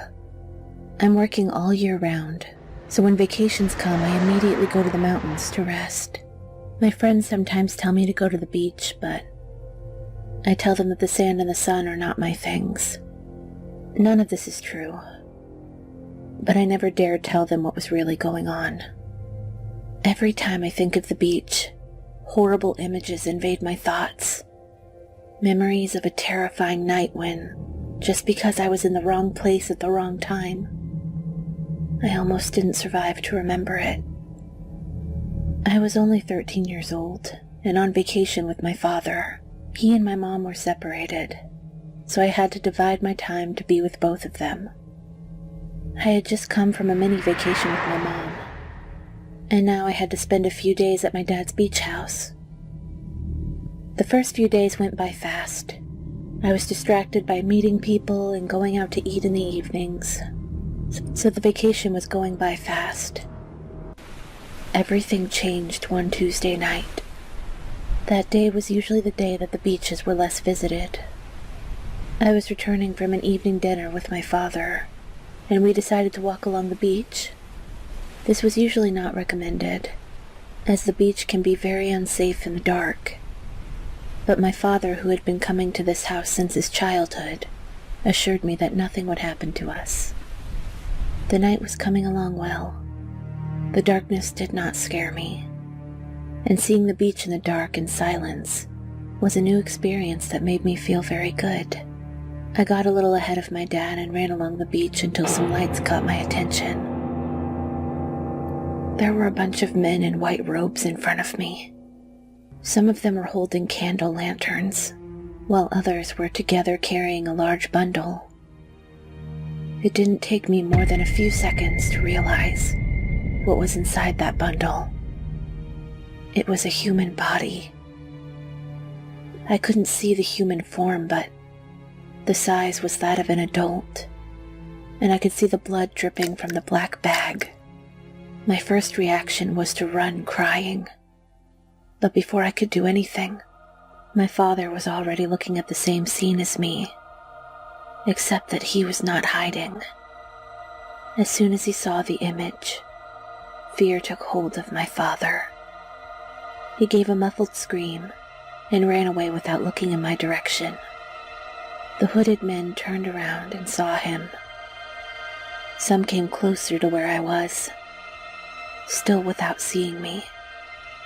But as soon as they could see my father's back, they seemed to be satisfied, so they went back to where they were and continued on their way. Although I was scared too, I managed to keep my composure and stay calm enough to slip away without making any noise. When I arrived at the beach house, he was already packing all his things in desperation, immediately asking me to do the same. I went to my room to put all of my stuff away. Luckily, I brought very little luggage, so I was done pretty quickly. I heard a strange noise coming from outside, so I left my bags under the bed and peeked out the window. On the other side, shadows moved quickly and stealthily behind my house. Suddenly, I felt a loud knock at the entrance of our house, and I could barely react as a bunch of footsteps invaded our vacation home. As soon as I heard the noises, I ducked under my bed with a knife to protect myself and put the suitcase in front of me so they wouldn't see me. Behind it, I could see how a pile of boots covered with the same white tunic I had seen on the beach surrounded the house. Some of them came into my room, but left without much interest when they saw it empty. I kept taking deep breaths and praying that my father might escape, but as if in response, I heard his screams coming from his room, and within seconds, noises of him being dragged through the house. The men in white dragged him into the dining room, and for the first time, I could see him from under the bed. One of them approached him and told him he had interrupted a sacrifice that they were making to appease the wrath of the sea, which was adamant about offerings. My father tearfully asked for forgiveness, but none of these people were the least bit interested in listening to him. While some of them held him by his arms and legs on the dining room floor, the one who spoke approached him with a knife and drew some symbols on his belly with a pen. They were symbols I had never seen before, but that was the least of our worries. The man threw the pen to the side of the house, and another one of the hooded men carefully picked it up and put it away. The man who was talking and drawing was clearly the leader. The leader then began to rub the knife across the patterns on my father's body, marking him while ignoring his screams. Suddenly, he tightened his grip on the knife and cut open his stomach. He was still alive, so in complete panic, I could see not only the knife being plunged into him, but all his guts being pulled out and stuffed into black bags. His screams of pain choked as he lost consciousness. These men did not care whether he was alive or not. They simply removed his organs with precision, very violently and quickly, but with surgical precision. You could tell that they had already done it several times and had practice, not to mention that they were completely desensitized to human life. After they finished, they simply gathered up all their bags and left, while others stayed behind to clean up any traces of blood or anything that might incapacitate them. After several minutes, the last men were leaving. I didn't know how to react. I had witnessed everything that had happened to my father, and somehow they hadn't detected me. The men had already left, so I threw the suitcase and prepared to leave. But the footsteps continued, and a man came rushing into my room after hearing the noise I made. By the time he came in, I had already hidden again, but he knew something was wrong. This person ran my suitcase and saw me. He tried to reach for me with his hands as I went backwards, and after a few seconds, he managed to grab my leg. When he pulled me back, I used the knife I kept with me, and with my eyes closed, I stabbed him in the eyes. Instead of running, I pressed the knife into his face and made sure it went in as far as possible. When I was sure he was dead, I ran out of the house with my cell phone and called my mom, who thought everything I told her was a lie. After coming to look for me and calling the police, they found no trace of my father, but they knew who the culprits were. As their leader had said, the murderers were part of a clan that was dedicated to making sacrifices for the sea. They could never find them, as they always performed their rituals at a random place and time. After that, I went back to my mother and decided to never go to the beach again, even if I went to one far away. I would feel that those people would be there, looking for me to finish their work. Before I tell you my story, I'd like to introduce myself. I'm Jonah, and I'm currently 19. The story I'm about to tell you happened to me when I was 11 years old. As the only child of a wealthy family, I used to be very noisy and spoiled. My father would go on business trips every month and stay in other countries for days. He was a hard-working man, but his ambitions caused me to spend my childhood fatherless. However, my mother was always there for me, and being rich helped us a lot. Although I lived a life that a child could only dream of, everything changed when I was 11. We began to receive news and letters from different banks that would describe how much debt we were in. It didn't take long to realize that my father's company was bankrupt. Everything happened so fast. In a couple of months, our family became poor. My father, instead of being around us, decided to divorce my mother and flee the country as soon as possible. Thus, we were left behind with no money. But the terrorizing event that I'll tell you about now happened after all this chaos we faced.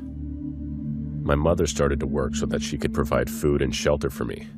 We moved to a tiny and dirty flat with one room in it. The neighborhood was not trustworthy, to say the very least. I could always hear people crying, shouting, and beating each other in the streets. Every night, I would wake up with loud sounds of guns being fired off. I hated living there. There was nothing we could do. This place was the best we could afford at the time. One day, my mother returned from work. She opened the door and came inside the flat. I could see that she had brought a friend with her.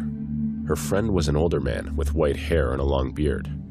Something was unsettling about this guy's eyes. He had dark brown eyes with wrinkles around them. What made me creeped out by his eyes was how he was looking at me. At his first glance upon me, his eyes shined with unearthly madness and an incredible sense of joy.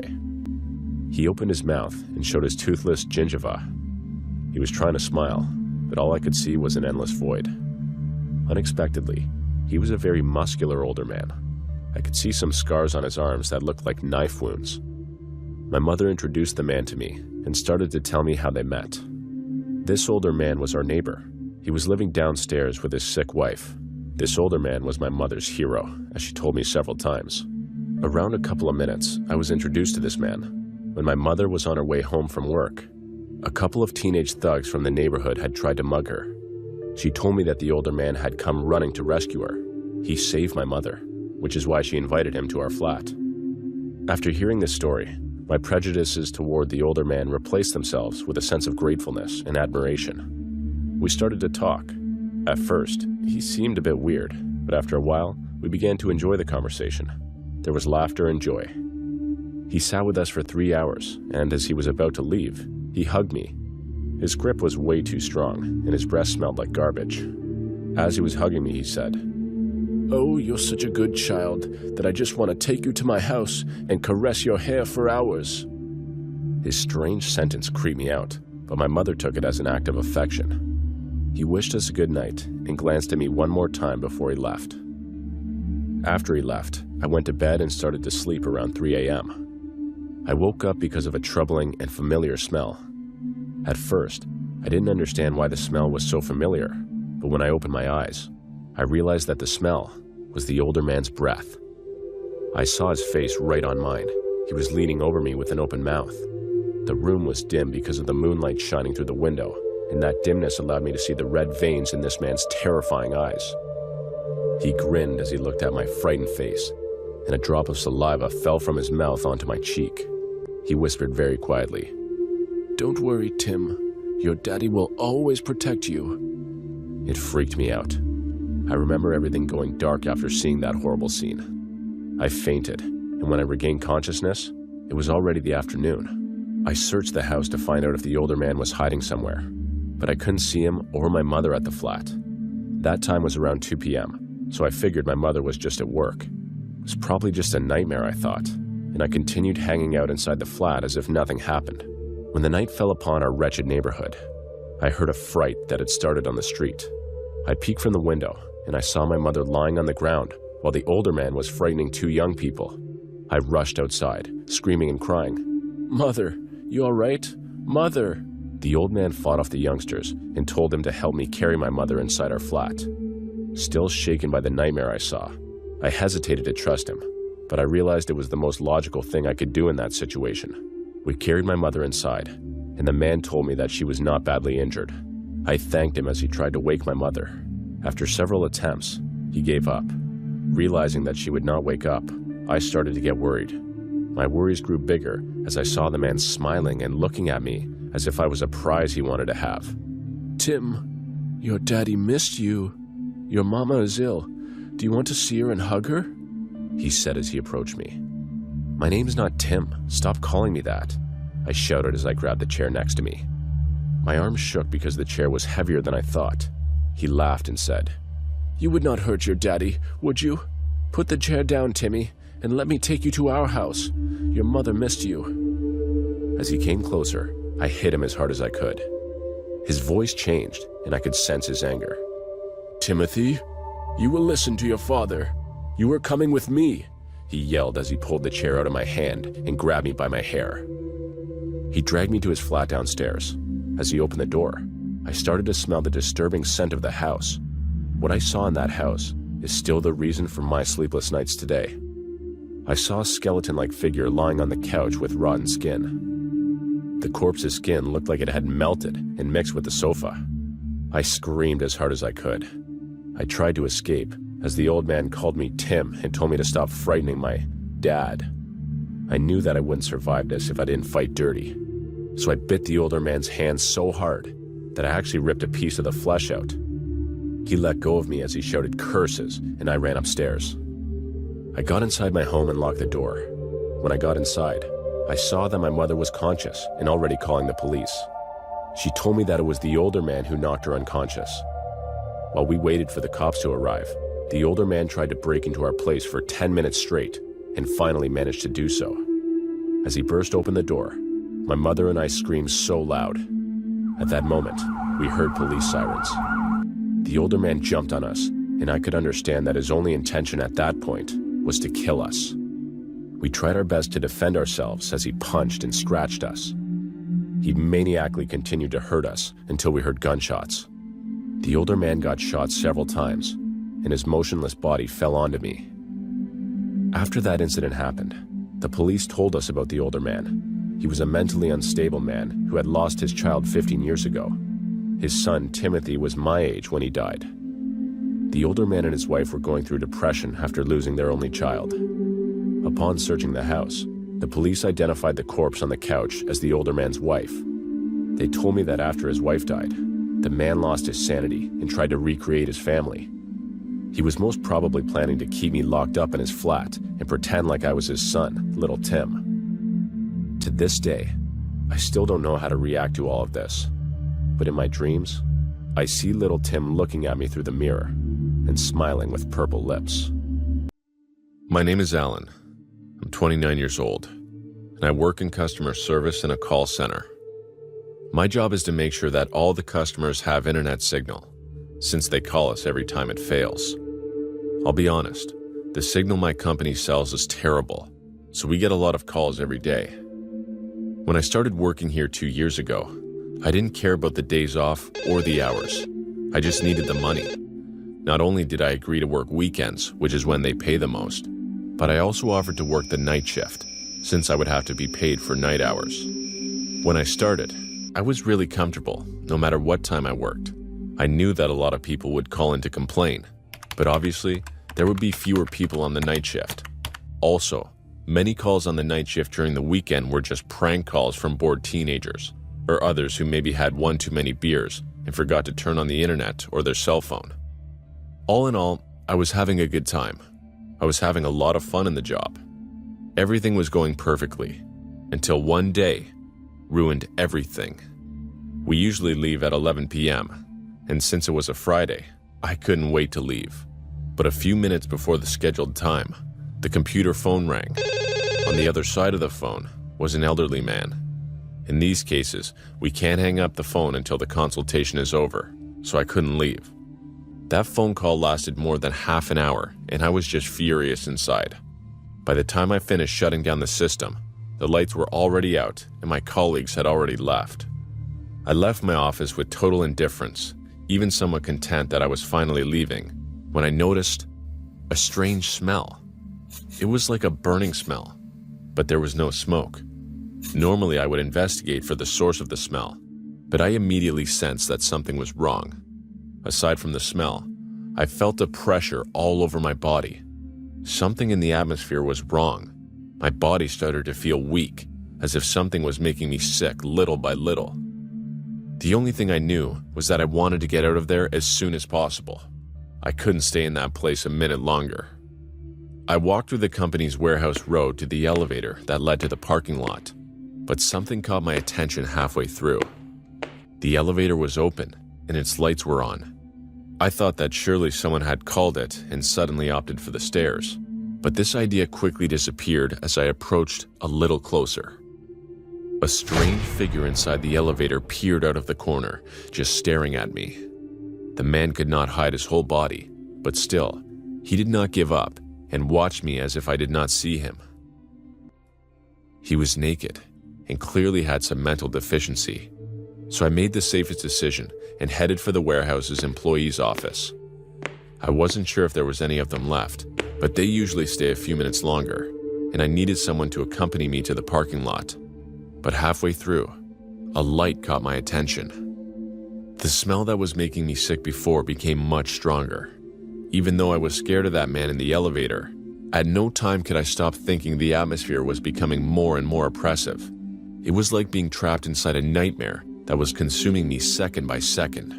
My whole body was screaming for me to immediately get away from that source of light, but I really had nowhere to go. And to be honest, my brain rejected those unjustified sensations that my body was feeling, just to understand what was making me feel so bad. As I looked out, I could see about 10 people, 3 of whom I recognized as warehouse employees. They were dressed very exaggeratedly and were dancing and laughing in front of the decapitated head of a chicken. At the side, 2 men were naked with drawings all over their bodies. They stared at each other, touching their faces and imitating their movements as if they were different sides of the same mirror. When I saw this, fear took over my body and my blood froze. I'm not religious, nor do I believe in satanic possessions or spells. But there is something I do believe in. Those warehouse employees were known to be very violent. Several of them had a reputation for getting into fights just for fun and threatening anyone who passed by. And I was sure that none of them would appreciate my presence in that place. I wanted to quickly head for the exit and pretend I hadn't seen anything, but my muscles were so tense that I couldn't help stomping on a shelf. I couldn't handle the fear and desperately ran to the elevator. Already in the safety of the lights and the background music of that small space, I quickly pressed the parking button, but the doors would not close. A hand was stopping the elevator, and a face was peeking over the doors. To my absolute petrification, the person from before, a middle-aged, ill-groomed man, was standing in front of me, just staring blankly at my face. Before I could react, he began to spit on me while laughing out loud. My only reaction was to curl up on the floor and scream my lungs out. I felt pain in all my articulations, and my eyes hurt from pressing them so hard. I was at the mercy of whatever happened to me. Suddenly, the laughter abruptly stopped and changed to screams, while the maniac began to kick the side of the elevator full of hatred and violence. In an act of bravery, I jumped for the button that closed the door. As the doors closed and my attacker walked away in boredom, I could see in the distance two eyes that I could not distinguish staring at my position. I couldn't make out who it was, but by the light from the elevator, the person certainly saw me. Was it one of the strangers or a member of the warehouse? If it was one of the latter, would they have recognized me? All these questions flooded my thoughts. I just ran to my car and accelerated. After that, nothing was the same. Every workday, I could see the warehouse guys constantly peering through the big window that overlooked our office. I can swear that they watched me much more than the rest of my colleagues, and that sooner or later, they were going to do something to me. But I admit that I was paranoid, and that maybe they didn't pay more attention to me than the rest. Maybe they even always looked at us like that. A few days later, I started to pack my bags to move and never come back. But I realized a message on my doorstep that froze my body. The message said that if I ever left that job, me and my whole family would disappear. Those few words were enough to scare me to death. I decided it was too dangerous to leave. I didn't know what these people were capable of, so I just asked to move to the morning shift. At first, I thought this would make them angry, but when I didn't receive any other messages, I thought not. To this day, I still wonder why they didn't let me leave. I guess maybe they wanted to keep me around to control me, or maybe they have some plan to hurt me when the time is right. The only thing I know is that the best thing I can do is to stay quiet and not talk about this with anyone, as I don't know if a friendly partner I can tell is really one of them in hiding. I am Kelly, a 21-year-old woman who used to be a content creator on OnlyFans. I would like to share a dark memory of mine with you. This happened about 3 months ago. I, as an OnlyFans user, used to share my pictures that would appeal to those who would appreciate the beauty of a naked body. 3 months ago, I was mostly sharing these kinds of pictures and sometimes videos of me on the platform. The profit I was gaining was decent enough for me to keep on posting the kind of content that I would post, but with a desire to earn more, I started to meet with my fans. The ones that supported me the most financially could spend more to spend a night with me. Of course, as a person who was aware of the dangers of such meetings, I decided to contact a friend of mine. His name was Nick, and he was a very muscular guy who was trained in different martial arts. Before I started to go to these meetings, I made a deal with this friend of mine. Whenever I went to one of my supporters' houses, I would spend 2 hours, and after 2 hours, I would call Nick. If he could not hear from me, he would assume the worst and arrive at the address that I gave him. He was my personal bodyguard, as you can understand. As part of our deal, I would pay 20% of my profit to him. 3 months ago, I received another invitation from one of my OnlyFans supporters. I started a chat with the guy. His name was Robert. He did not seem like the chatty type. He was more into sending pictures of his genitalia. At first, I was not sure to meet him, so I did not respond to his messages. But another text that came from him revealed something marvelous. his financial status. He sent a picture of his bank account, and the amount of money he had in that account was insane. I can pay you more than you can ever imagine, he texted. The next text was his address. I was charmed to see a fan of mine was so eager to see me. That is why I accepted his offer. I contacted Nick, as usual, sending him the address of Robert and the details such as the time and date of our meeting.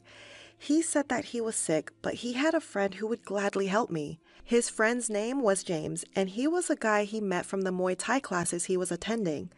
Nick said that he would send my phone number and the other details to James, and he sent me his phone number.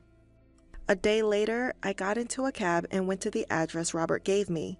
When I arrived there, I was surprised to see a very mediocre house. I assumed that even though Robert was a rich guy, he was pursuing a humble lifestyle. With hesitation, I knocked on his door. The wooden door opened very slowly with creaking sounds. There stood a young man, dressed sharply, looking more handsome than most of my other fans.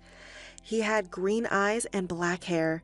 With a little sincere smile on his face, he hugged me and he said, "Oh, you must be Kelly. Robert is waiting for you in the bedroom." Realizing that this man was not Robert, I was quite disappointed. "Can you show me the bedroom?" I asked the cute gentleman. He leads me to the bedroom on the second floor right away. He opened the door and there laid an older man in his 60s. He had white, thin hair with dozens of wrinkles on his face. His skin resembled a corpse. When he saw me enter the room, his eyes blazed with infernal pleasure. He looked at me as a drop of saliva fell down from his mouth. "Hello, Kelly. I am Robert, your biggest fan," said the old man as he smiled maniacally. I did not want to have intercourse with this man. I turned back, and as I tried to leave the room, the other man pushed me in and closed the door. I tried to open it in a panic, but could not. I could hear him locking the door. I started to scream and cry for help. Robert started to speak. "Look, there is no one that can help you right now. Nobody can hear your screams, and if you try to resist or hurt me, my son will burst into this room and murder you. Let's just have fun, and then you can have your money and leave." What shocked me the most was the fact that the young man who led me to Robert's room was none other than his son. What kind of twisted family was this? Unfortunately, Robert was right, and I had no choice but to let him have his pleasure. I stopped trying to open the door and turned around. As I looked at him with anger, I started to take my clothes off. "That's my girl," he said as he laughed. When I was taking my clothes off, I tried to find my phone and dial James, but I could not find my phone anywhere. Then I understood what happened. Robert's son must have taken it from my pocket when he hugged me. I was really frustrated and feeling hopeless. The only thing I could do was to wait for 2 hours so that James could understand that there was something wrong and come here. I tried my best to stall Robert and gain more time. Robert seemed to be frustrated at first, but when I told him that it was part of foreplay, he appeared relaxed. I ran around the room telling him to catch me. I hid under his bed. I made my makeup over and over again.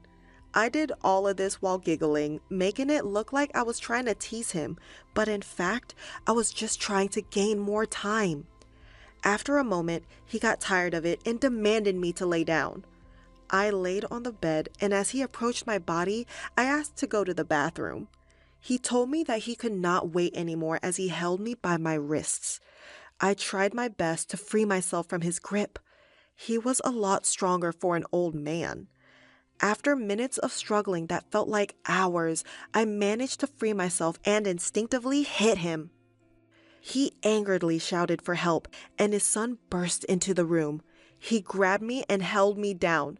I tried to fight back, but I could not. While we were struggling, my phone fell from the man's pocket and landed right next to me. I don't know how, but I managed to reach to my phone and call James. The man punched me and took the phone away from me. As he did that, I heard the ringing of another phone. The man looked at me and started to laugh as he took his phone from his pocket. I understood the messed up reality of the situation I was in at that moment. The young man who was fighting me was James. He threw my phone away as he continued to laugh and held me down. He pressed his huge hands on my neck. With the feeling of utter betrayal and desperation, I tried to find a way out of this hellish place I was in. At that point, I saw two things. The first thing I saw was the huge window of the room, and the second thing was one of my heels next to me. With the last drain of my strength, I reached for my heel. I grabbed it and shoved it into James' eye. He grunted in pain, and I pushed him off of me. I ran towards the window and jumped through it. The glass shattered as I went through it, and lots of pieces of it cut my body. I escaped that place while bleeding. When I arrived at the house of another friend of mine, I told her what happened. We called the police and gave them every detail. At first, I was hesitant to call Nick, but then I decided to call him and I told him what kind of devilish person James really was. He was as shocked as I was. He told me that he would help me with the investigation process and give every information he had about James to the police. James and Robert were caught by the police yesterday, and it makes me really happy to know that these monsters are going to jail. But what I had to go through left a scar that I must never forget. I stopped using OnlyFans after that incident, as it was a website once I enjoyed using, but now something I kept having nightmares about. Hi, I'm Simon. I live in an amazing apartment building in downtown Los Angeles. In my building, we like to think of ourselves as family. Recently, the couple who lived across from me just moved out. We were sad to see them go, but you can't beat the upgrade of a house, so we were happy for them. The apartment was only vacant for a week before a new tenant was moving in. I had the day off from work and noticed the new tenant was a very attractive woman. I approached her with a charming smile and held out my hand for her to shake. "You must be the new tenant." "I'm Simon. I live across from you." She flashed a charming smile of her own and shook my hand. "I'm Jenny. It's nice to meet you." "Nice to meet you too, Jenny. Do you need some help moving in? I have the day off work and don't have any plans." "Oh, sure. I'd like that. I do have a friend helping me, but we could use extra hands," she said, tucking her brown hair behind her ear. I noticed a blonde girl coming out of the elevator with a dolly of boxes. "And here she is." Jenny beamed. "Simon, this is my friend Nicole. Nicole, this is my neighbor Simon." "Are you two moving in together?" I asked. Nicole shook her head. "Oh, God, no. Jenny and I learned that we can't live together. That's why she's moving here." "I see. Sometimes it just doesn't work out with some people." I shrugged. "All the same, I'm offering to lend a hand." "Sure," Nicole smiled. "Great," I said, and helped them move in some heavy boxes. A few other tenants I know well pitched in and helped. Some of the guys helped me get our furniture in, and we put our bed frame together. It was dinner time by the time we were all done. "Let me buy everyone pizza," Jenny insisted. "All this would have taken Nicole and me days." "You don't have to pay for all our pizza. Let's order some and we'll all pitch in," I told her. We all agreed to help pay for the pizza to feed all of us. "Wow, that's so nice of everyone." Jenny smiled sweetly. "Usually, people just take the offer. We're not that kind of folk around here. Here at the complex, we like to think of ourselves as family," I said proudly. All of the other tenants nodded in agreement. The pizza was ordered, and we all enjoyed it.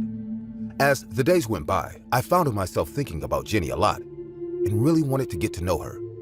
She was so sexy and the sweetest girl. She was one who was easily out of my league, but I had to try anyway. To my surprise, she seemed to show the same interest in me. She seemed lonely since moving in. Before I knew it, a couple of months had gone by, and Jenny and I were hanging out a lot. I noticed Nicole hadn't really come around since she helped her move in. Jenny didn't really have any guests either. Other than myself, she didn't really bother with getting to know the others around here. We were all okay with it, as she was clearly an introvert in a building of extroverted people. It was an unspoken, unanimous decision to let her come around when she wanted. One day, she came into the building hauling a lot of groceries, and I had just come from a run. "Hi, Jenny," I said with a bit of flirtation in my voice. "Hi, Simon." She smiled and struggled to push the elevator button. "Here, let me help you," I said as I pushed the button for her.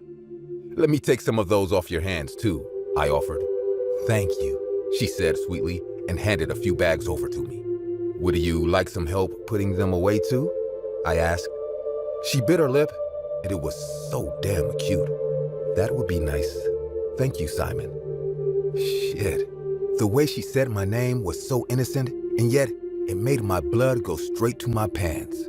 It made me wonder if she did that on purpose. Either way, she got to me. She opened the door to her apartment, and I followed her inside, closing the door with my foot.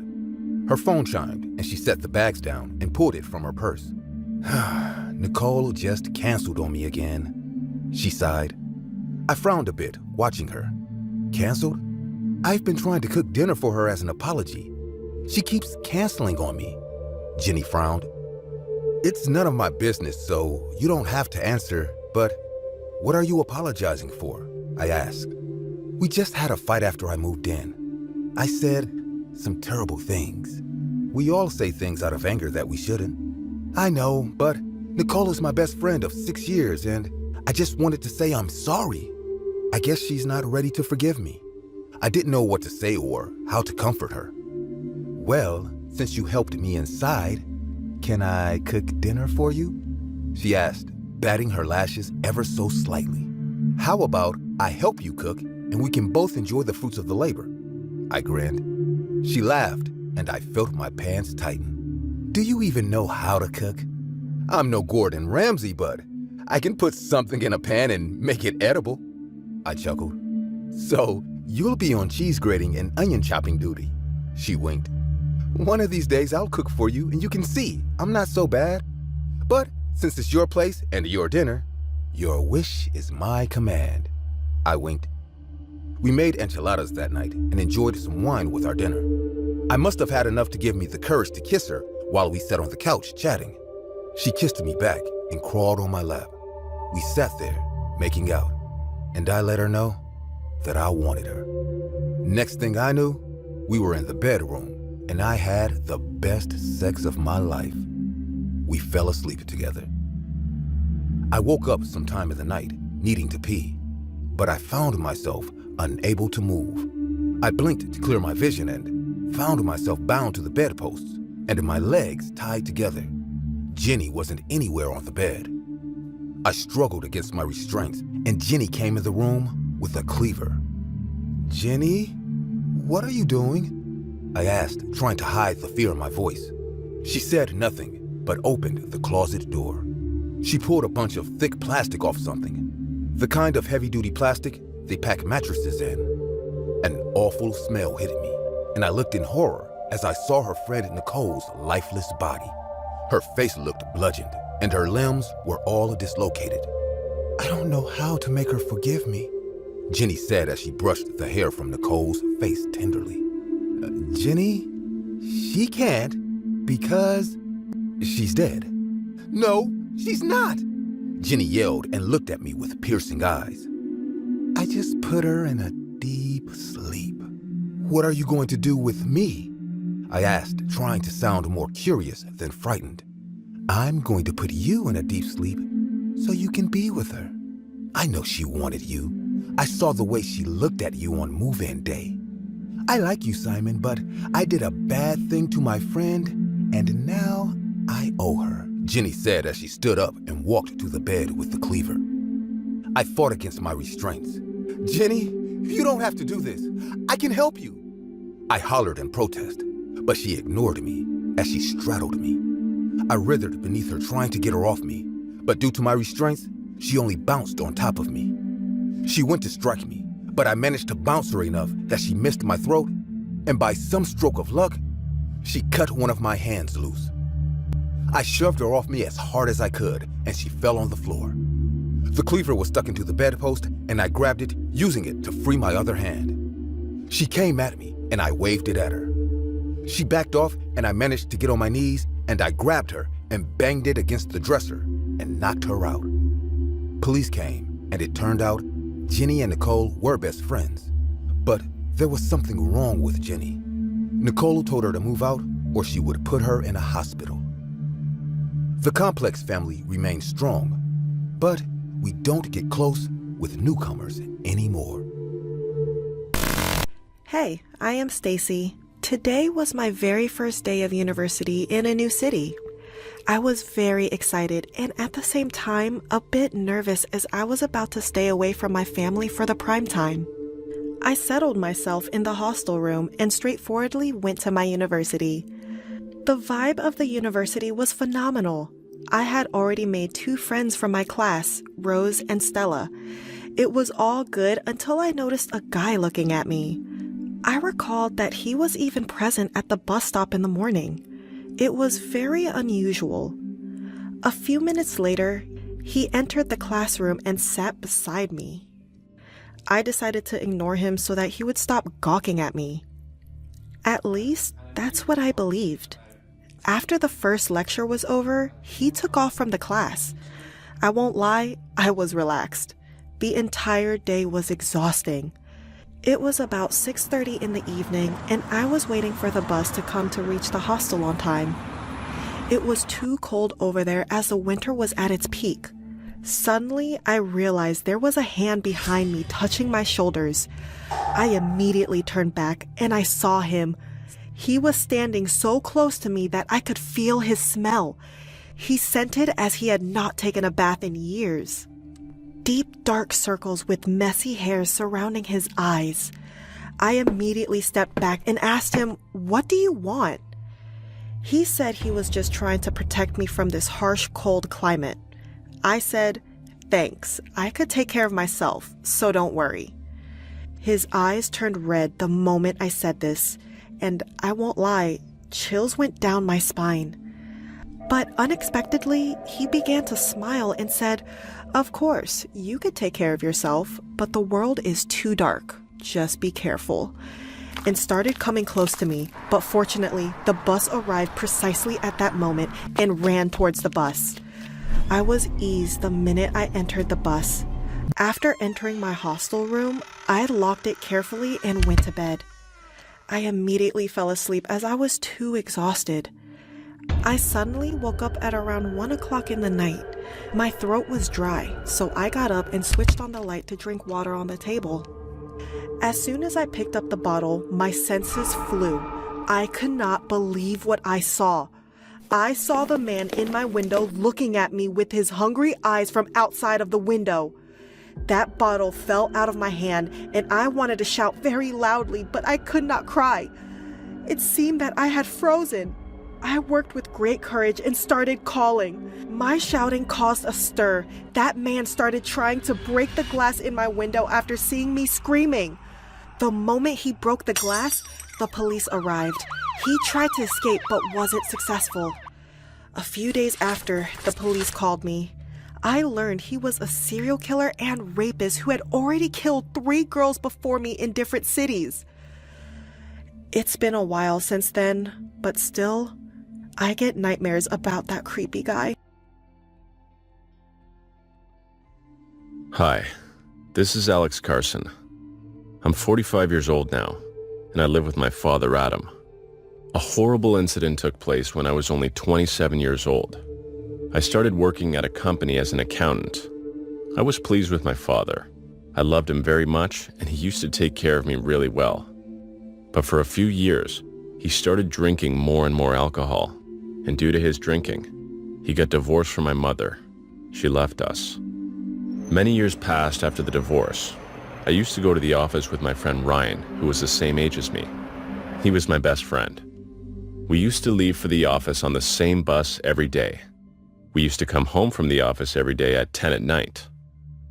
Ryan said, "Come on, Alex, let's go. It's our stop. We gotta get off."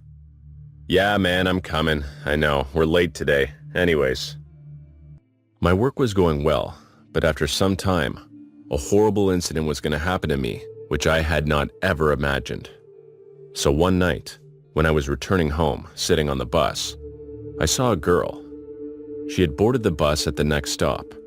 She was staring at me continuously. That day, Ryan took off from the office. I looked at the girl and smiled, but the girl didn't give any reaction. She was just silent, kept staring at me. Suddenly, her eyes turned completely pale. When I went towards her to check out, the girl pulled down the window and jumped out from the bus. No, somebody help that girl. The crazy thing was that I was screaming for help so loudly, but no one sitting on the bus was taking this matter seriously. Nobody was even saying anything. I reported the incident to the police, but I didn't have a picture of the girl, so the police also didn't get any clues in the matter. After that incident, I was disturbed. Ryan said, "Dude, you maybe had a bad dream, just a long day at work. I wouldn't worry about it anymore, man. Just stay cool." From that day onwards, I was having the strangest dreams. In my dream, I saw a man that brutally killed many people with a knife. I had a lot of office work, and that's why I couldn't concentrate much on any of my work. Similarly, when I returned from the office, a hazardous accident happened to me. A man was sitting in the bus's front seat. He had boarded the bus at the same stop where the girl had boarded. The man looked very creepy and strange. After a while, the man got up and started looking at me strangely. I thought maybe he knew me, but there was nothing like that. Suddenly, the color of his body turned blue and pale. He started breathing heavily. At that time, my body was completely loose, and I was not in a condition to say anything. I was numb and frozen. I saw that the body parts of the man were chopped by themselves, and they fell on the floor of the bus. There was blood everywhere. He fainted. Ryan said, "Hey, what happened, Alex? Open your eyes. You've been lying on this bus for a long time. Dude, it's 9 a.m. the next day. The boss is gonna kill us." "Oh, did you see that? That man?" "Who? The entire bus is empty. There's no one else here except for us two. What happened to you, man? I think you need to see a psychiatrist. I think you're just a little disturbed because of your father, man." "What the hell are you saying, Ryan?" I thought maybe he was right, but even after meeting a psychiatrist, there was no effect. Since my mother left my dad, he continued to drink more and more, due to which he couldn't come to the house sometimes. Sometimes he'd be gone for several days. He even left his job. My dad said, "Son, you don't know its value. It relaxes our mind. I need it. Just go to work." One day after that strange incident, me and my friends jumped on the bus. The next stop was about to come. This is that same stop where the girl and that unknown man got on the bus, and again, I started to get scared. I thought that maybe this time, something crazy might not happen, and that it was finally over. This time, 4 people got onto the bus. They were all friends. They were talking to each other and seemed very happy. Thank God it was all normal. But after a while, their expressions changed. Their eyes turned completely red. They all started moving towards Ryan. Ryan was just sitting there reading a magazine. I yelled, "Ryan, stop reading! Can't you see them?" "Dude, who?" He couldn't see the spirits. Yes, I realize now they were spirits. All the spirits were visible only to me, but I didn't know the reason why I could see them. Suddenly, all 4 spirits entered Ryan's body. They went through his mouth, and it looked like smoke was going inside his mouth. I was creeped out. After that, Ryan was fully possessed. He started speaking loudly in the voice of a woman. "I will kill your father soon!" After that, Ryan's head automatically turned backwards, and he died right there and then. I informed the police. The police didn't find any evidence. I was distraught. My father didn't come home for 4 days. I searched for my father, but I couldn't find him anywhere, and I thought I'd find out the truth. So after the office one day, I again boarded the same bus to come home. I had to get to the bottom of this. When I got on the bus, the same bus stop came, and this time, a couple got on the bus. They seemed regular, happy, but I wasn't falling for this stuff again. Soon their attitude changed, and they both came towards me. The couple started grabbing my hand. I was in a lot of pain. I started screaming. By the grace of God, the second the bus stop came, my father got on the bus. "Dad, help!" Later, I realized that this was no ordinary bus.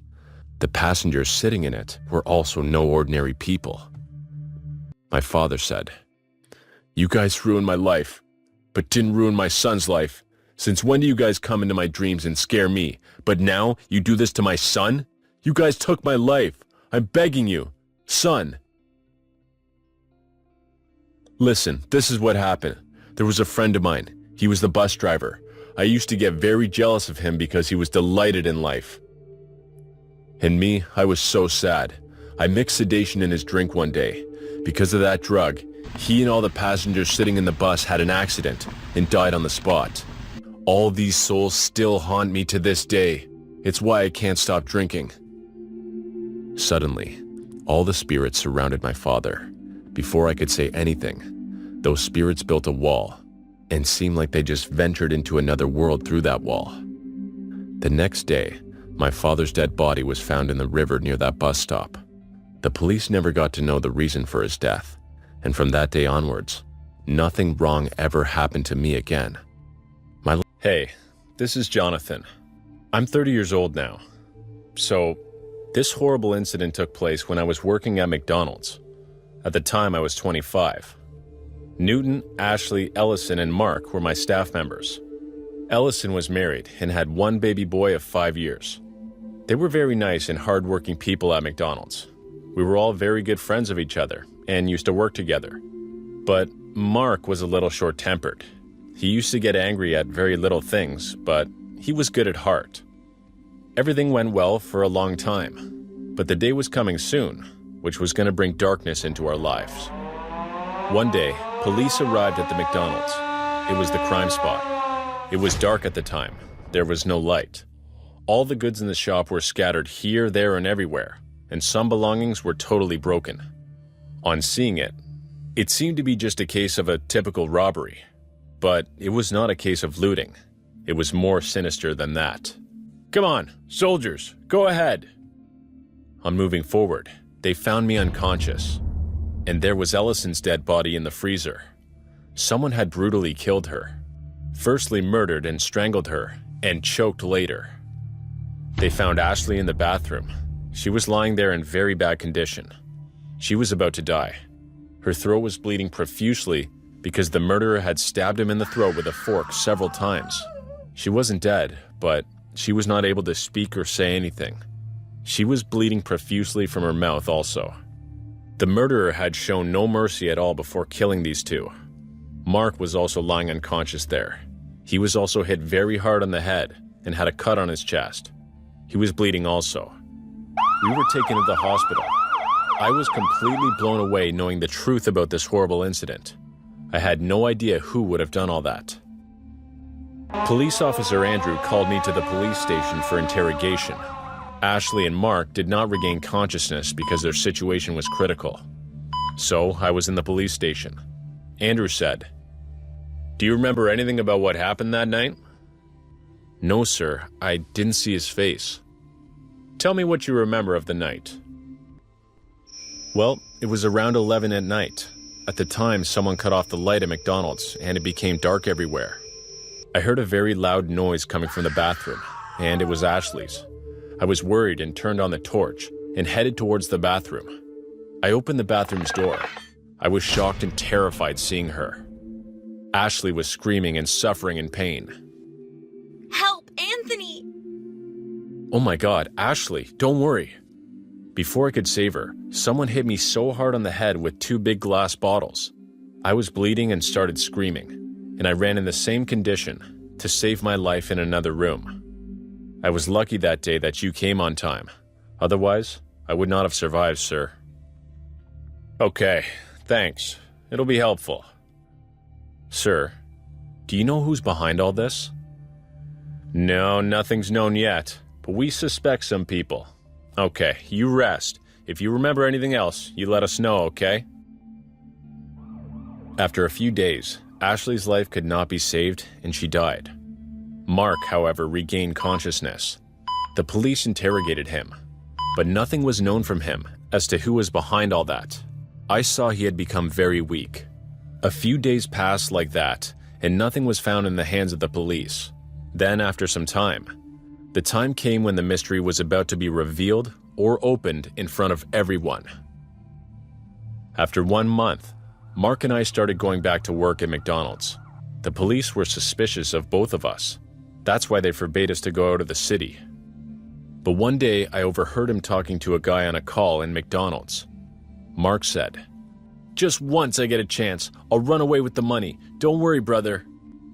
As soon as I heard all these things, I immediately called the police and told them everything. He saw me calling the police and started throttling me. Why are you doing this? Leave me, please." Mark said, "You will tell everything to the police? Huh?" Fortunately, the police arrived and caught him. And the main culprit was Mark. I couldn't believe it. After a few days, he did confess to his crime. Officer Andrews said, "I've got all the evidence against you. We know you loved Ellison.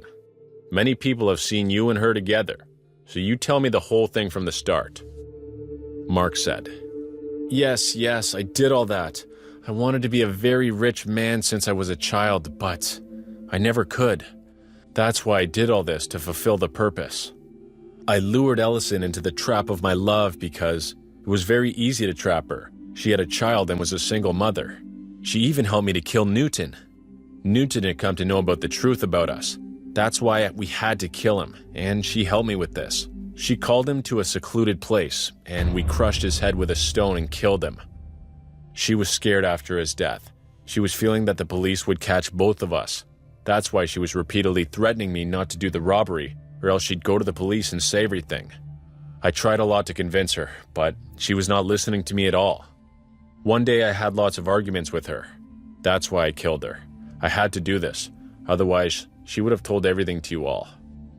But how'd you make this big elaborate plan?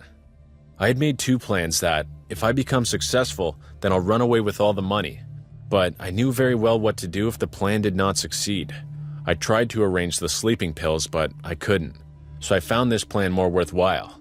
First, I went to kill Ashley. When I went to kill her, I snatched her phone, but I didn't know that she had 2 phones. She called the police from her other phone, and my game was about to end. That's why I applied another plan.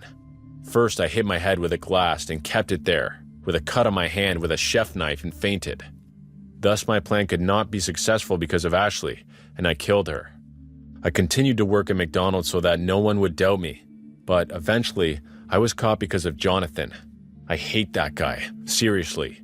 If he hadn't listened to me, I wouldn't be here today. Son, you've committed such a heinous crime. Now, even God can't save you. And now, he's in prison.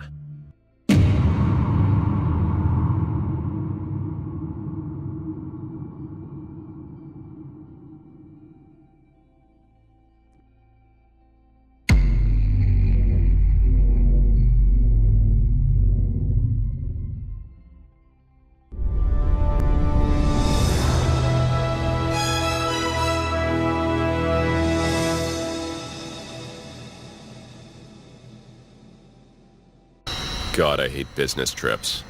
But it's part of the job. This time it was South America.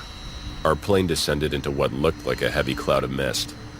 I wiggled around uncomfortably in my seat. I shoved my coworker Jack awake. Hey, we're landing. Jack and I were here on business, and it was both our first time in South America.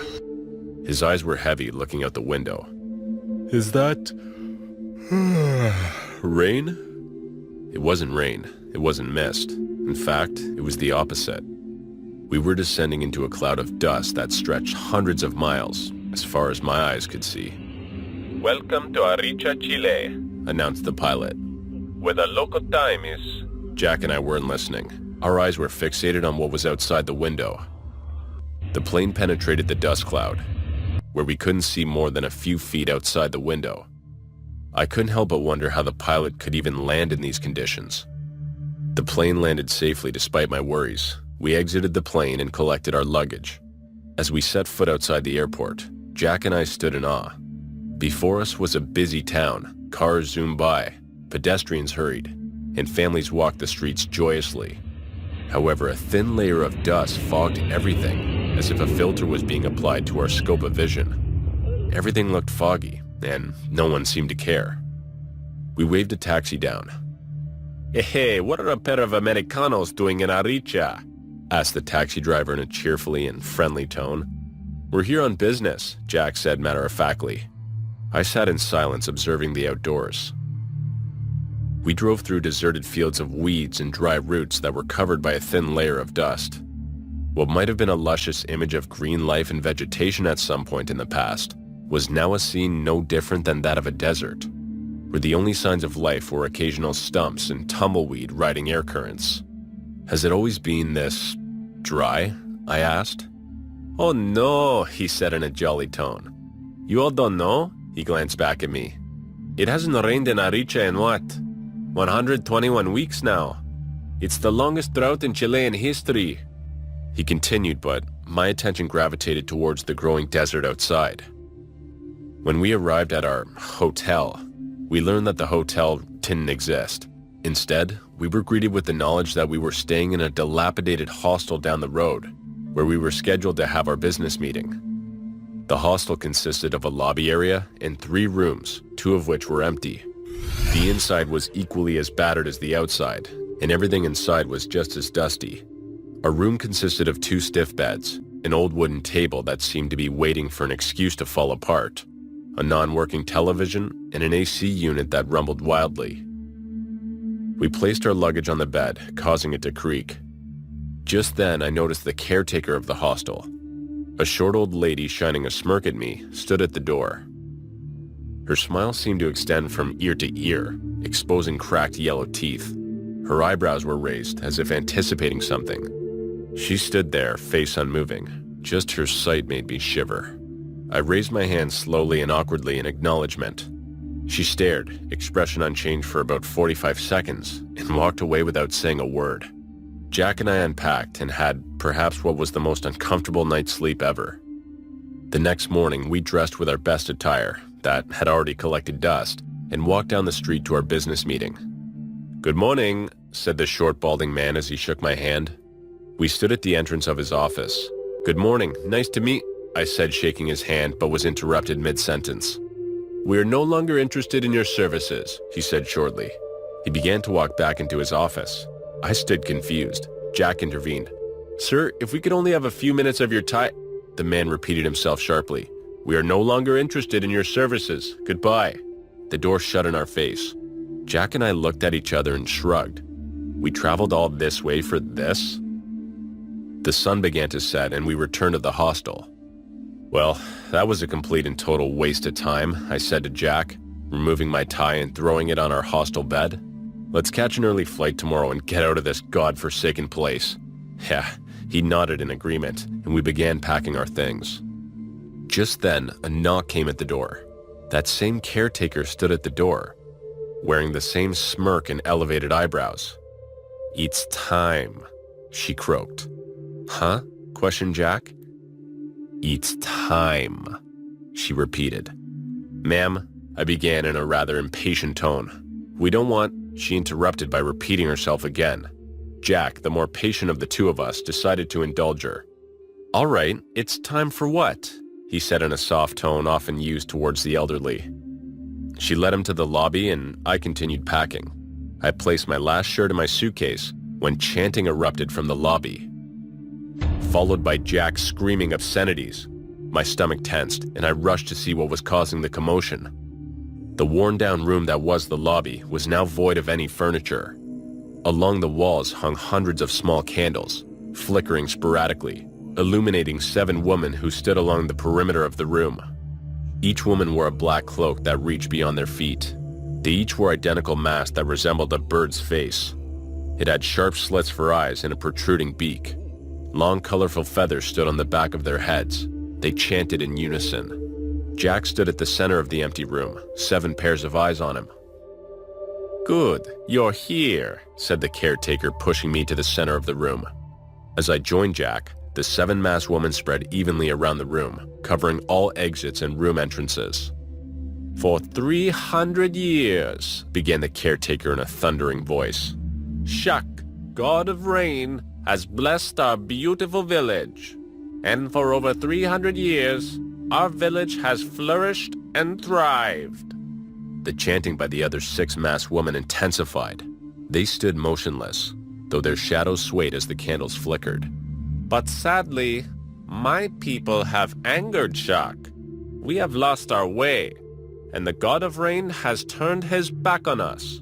Her head hung low in disappointment. "But the legends are clear. To regain the grace of Shak and bring life to our village again, the god requests blood. This drought must end now." Jack looked at me. He was sweating profusely. "Look, ladies, you have the wrong guys here. We just want to get home, so if you could just excuse us," began Jack, walking toward the exit. As he approached the exit, one of the masked women broke her stillness, summoned a knife from within her robe, and plunged it deep into Jack's upper thigh. He howled in pain, dropping to the ground. Blood began to pour around his body, mixing the layer of dust on the ground, creating a thick and viscous substance. I ran toward him, but 3 of the masked bodies jumped forward, obstructing my path. "You mustn't help him," said the leader monotonously. "He has been chosen by Shak. And now, you must end it," she said flatly. She approached me and presented a large ceremonial dagger. The leather handle was engraved with symbols I couldn't recognize. "Now you must end it," she repeated. The bodies that stood between Jack and me cleared. Jack was laying on the ground, dagger deep in his thigh. The pool of blood had grown into an ocean. He was pale and struggled to keep his eyes open. I stood incapable of comprehending what had occurred in the last few minutes. The candles continued to flicker widely. A stabbing pain in my own arm grounded me back to reality. One of the 7 had stabbed my arm. Though softly, as if to nudge me forward, I stepped closer to Jack. I can't," I repeated inaudibly. An excruciating pain erupted in my arm. One of the 7 had plunged a knife deep into my shoulder now. "You must." By then, Jack was unconscious. I told myself he was dead from blood loss, but I know that was a lie that I used to convince myself. The 7 tightened the perimeter, forcing me closer to Jack. They now each threatened with a knife in my direction. They were now inches away from my body. The 7 deadly weapons reflected the candlelight and threatened my life. I picked up the ceremonial dagger. I did what I needed to do. The next few hours were a blur. Vague and foggy images remain in my mind of the 7 dragging Jack's body away. What they did with it, I don't know, and I don't want to know.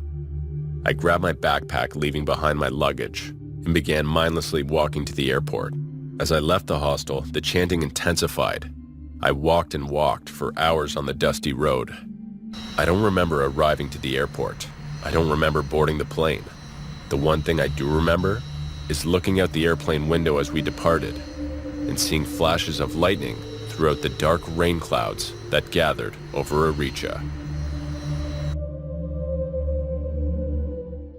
Hi, my name's Carter. It's my birthday today. I know this is a very special day, but I'm remembering a horrible time in my life. On this same day, my birthday, a horrible incident took place in the year of 1997. My 3 friends, Natasha, Jonas, and Tina, were with me. We were all going to our friend Samantha's home. Samantha was our new friend. We met her at an event in England. She was a nice and sweet girl, and she became our close friend really quickly. So one day, Samantha came and told us and invited us to her father's birthday, Mr. Garman. We were happy for her father, and we all at once got ready for her father's birthday. She had come with a large and beautiful car. We all sat in the car and left for the house together. After covering about 10 minutes, we all noticed that Samantha suddenly drove the car in the opposite direction of the location. We all started wondering, so we asked her about it. We had organized a party there, in another location. Hearing these words from her mouth, we all sat calm. When we reached the location, we were totally shocked because that place was nothing but an abandoned hostel.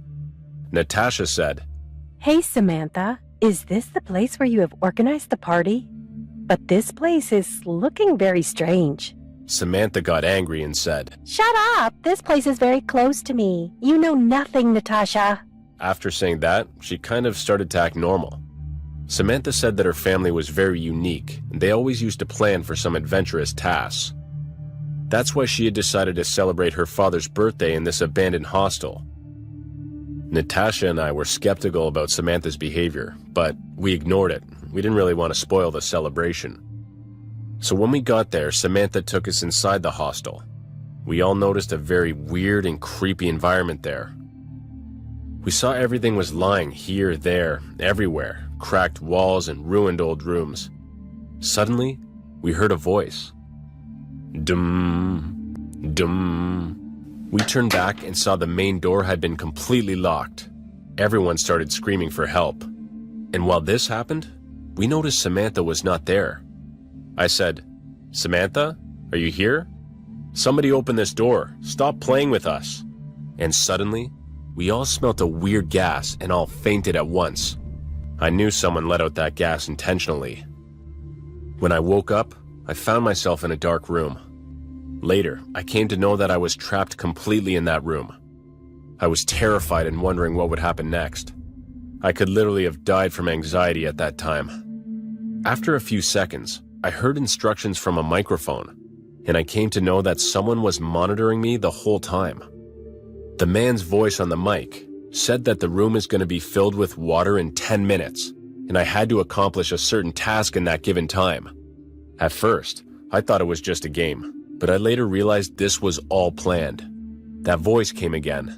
"You have only 10 minutes to get out of this room, or else you will drown here and die. There's a table on your left side. On the table there is a box. This box is made specially for you. Go and open it, and get your door keys." Suddenly, the room started filling slowly with water. When I reached the box, I remembered what he had said to me. I was sure that the box, though, was not a normal box. That's why I carefully inserted my hand into the box. When I did, I got a very strong electric shock. I was terrified, and didn't even have a second to decide anything that time. My feet were starting to sink. I forcefully entered my hand and suffered the painful electric shock for 1 whole minute. Zzz, zzz, zzz. Never have I felt anything like this. I was screaming in pain. Even thinking about it and remembering that horrible day, I still feel the pain. I was confused, but I only had a few minutes left. By the grace of God, I got the key and escaped from the room. When I got out, I found Tina in the next room. I was in for another shock. Oh my God!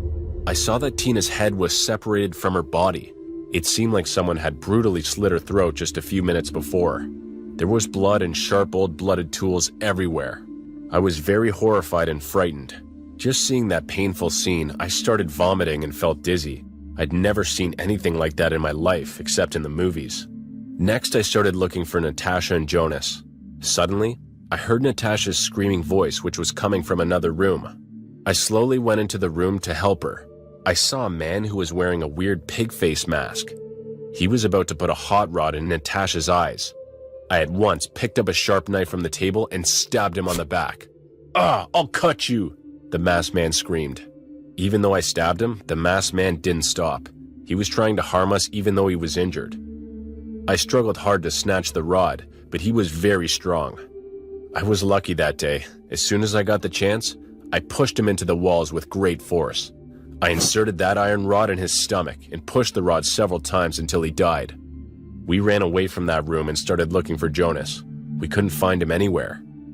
Wandering here and there for what seemed like a long time, both Natasha and I reached a room where we noticed a lot of newspaper cutting and magazines.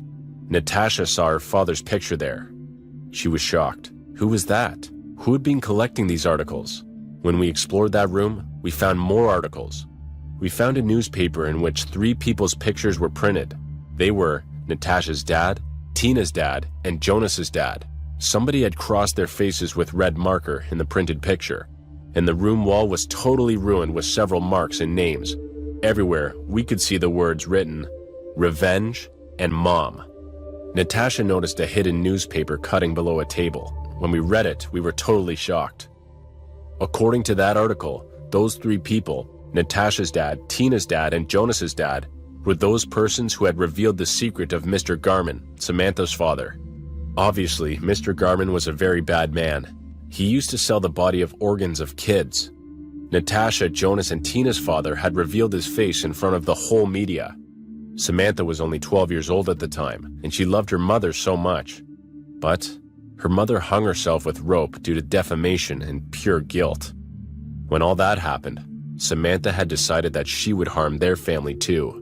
We heard someone's footsteps, and it was Jonas. He was badly injured. We at once informed the police. As we were moving out, we saw the pig-faced masked person came again, and he removed his mask. And then Samantha also came out from a door with a big knife in her hand. Both were looking psycho. They intended to kill us and were laughing evilly. That man was Mr. Garman. Suddenly, Samantha threw the knife at Jonas, hitting his chest. He fell down and died. We both ran as fast as we could and locked in a room. Both daughter and father were banging on the door. Somehow they broke down the door. They were about to attack and kill us, but then the police showed up, and shots rang out. They arrested them for Tina and Jonas's murder. We left, thank God, and we will forever mourn the loss of our two friends.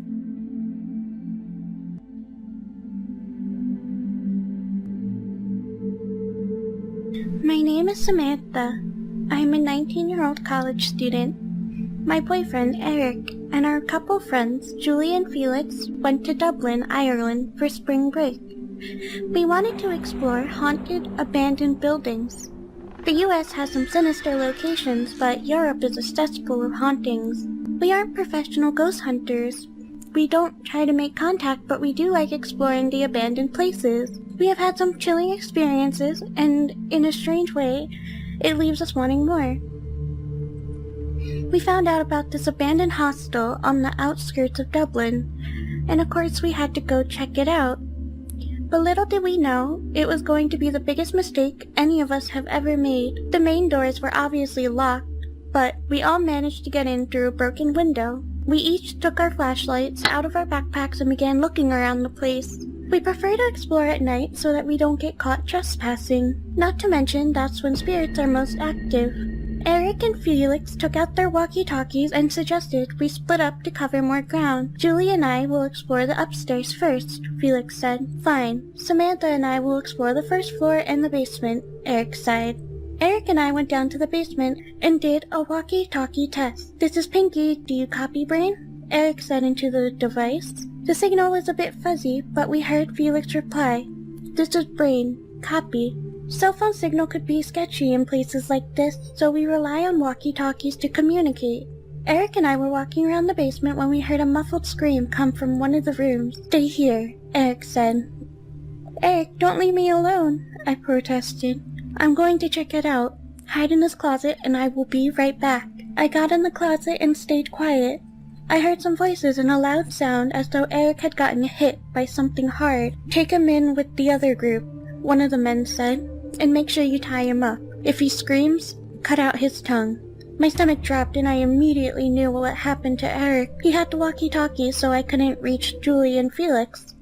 I pulled out my phone to see if I could get a signal and text them to warn them. As I figured, signal was dead. We were in a real pickle now. I saw some lights turn on from under the door and could see the passing shadows of footsteps. I was so scared and worried about Eric. I tried to listen for when it got quiet, and I could peek out and try and find him. Just then, I heard Julie screaming from upstairs. I knew it was her because she was screaming Felix's name. Then, a bunch of footsteps came bounding down the stairs. Muffled sobbing accompanied them. I could hear both Julie and Felix's muffled protest as they walked by. I cupped my hand over my flashlight and turned it on. What I saw made me puke my guts out. Jars of dismembered body parts. There were even whole heads of people soaking in formaldehyde. I took a step back and knocked down a tray of scalpels and knocked over a chainsaw. There was a refrigerator, and I don't know why, but I opened it. It was full of human meat. Just then, the door opened and the largest man I had ever seen pointed at me. We got one more, he yelled in an Irish accent. My fight or flight kicked in, and I actually put up a fight. I picked up a scalpel and drove it into the man's hand that came at me. I used my flashlight to hit him over the head. I could hear Eric screaming, "Run, Samantha." I was chased up the stairs and out on the street. I managed to get in the car before they caught me, and I drove off. I found a safe spot and called the police, who came just in time before they could hurt Eric and our friends. It turned out that the hostel posed as an abandoned building to attract ghost hunters and tourists who want to explore the mysteries of abandoned places. They were part of an organized crime of cannibalism and devil worship. They waited for people to start exploring before they took the tourists by surprise and cut them up alive, eat some parts, and sell others. Our little group stayed together, and we all even got married. We still go on adventures, but we never explored another abandoned building ever again.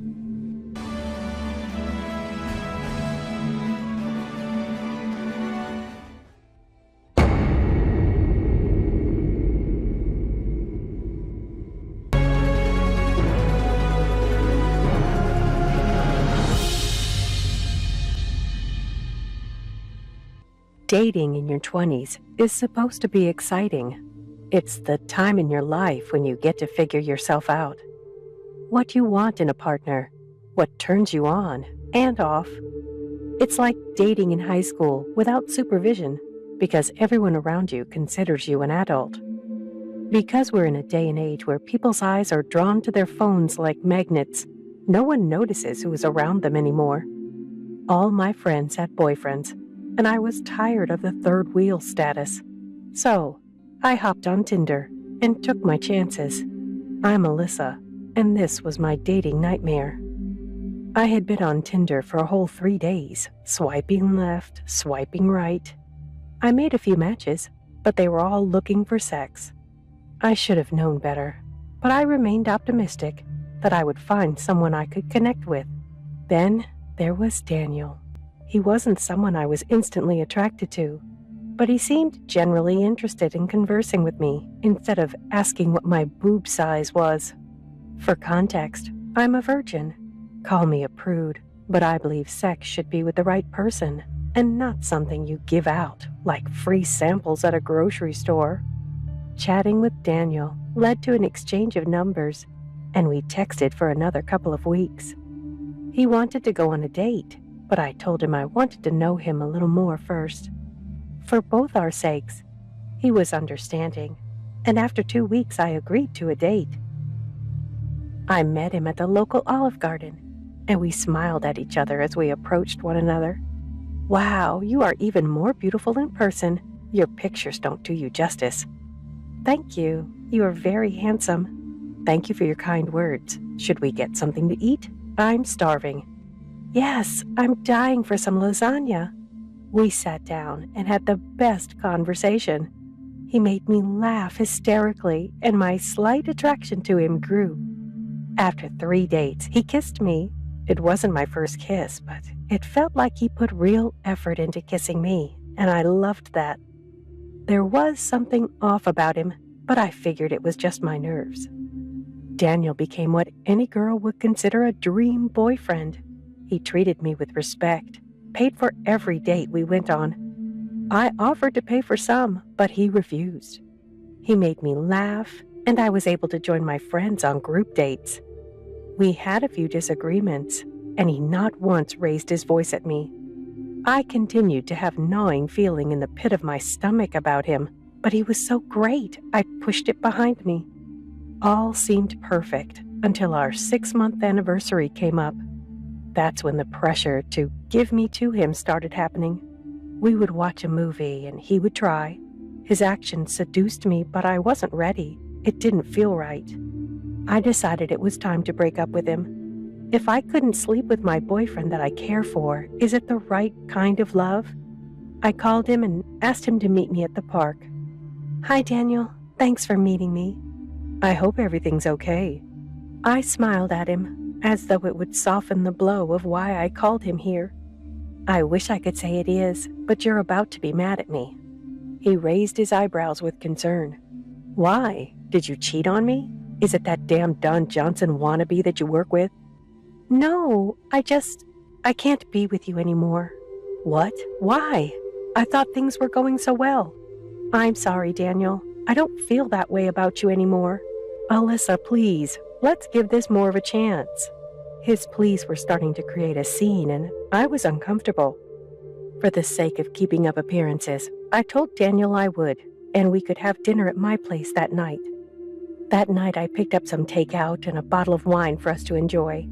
I hoped to have a calmer conversation. I was a bit worried about being alone with him in my apartment, but I needed to put my foot down and not having people staring at me like some bitch dumping her doting boyfriend.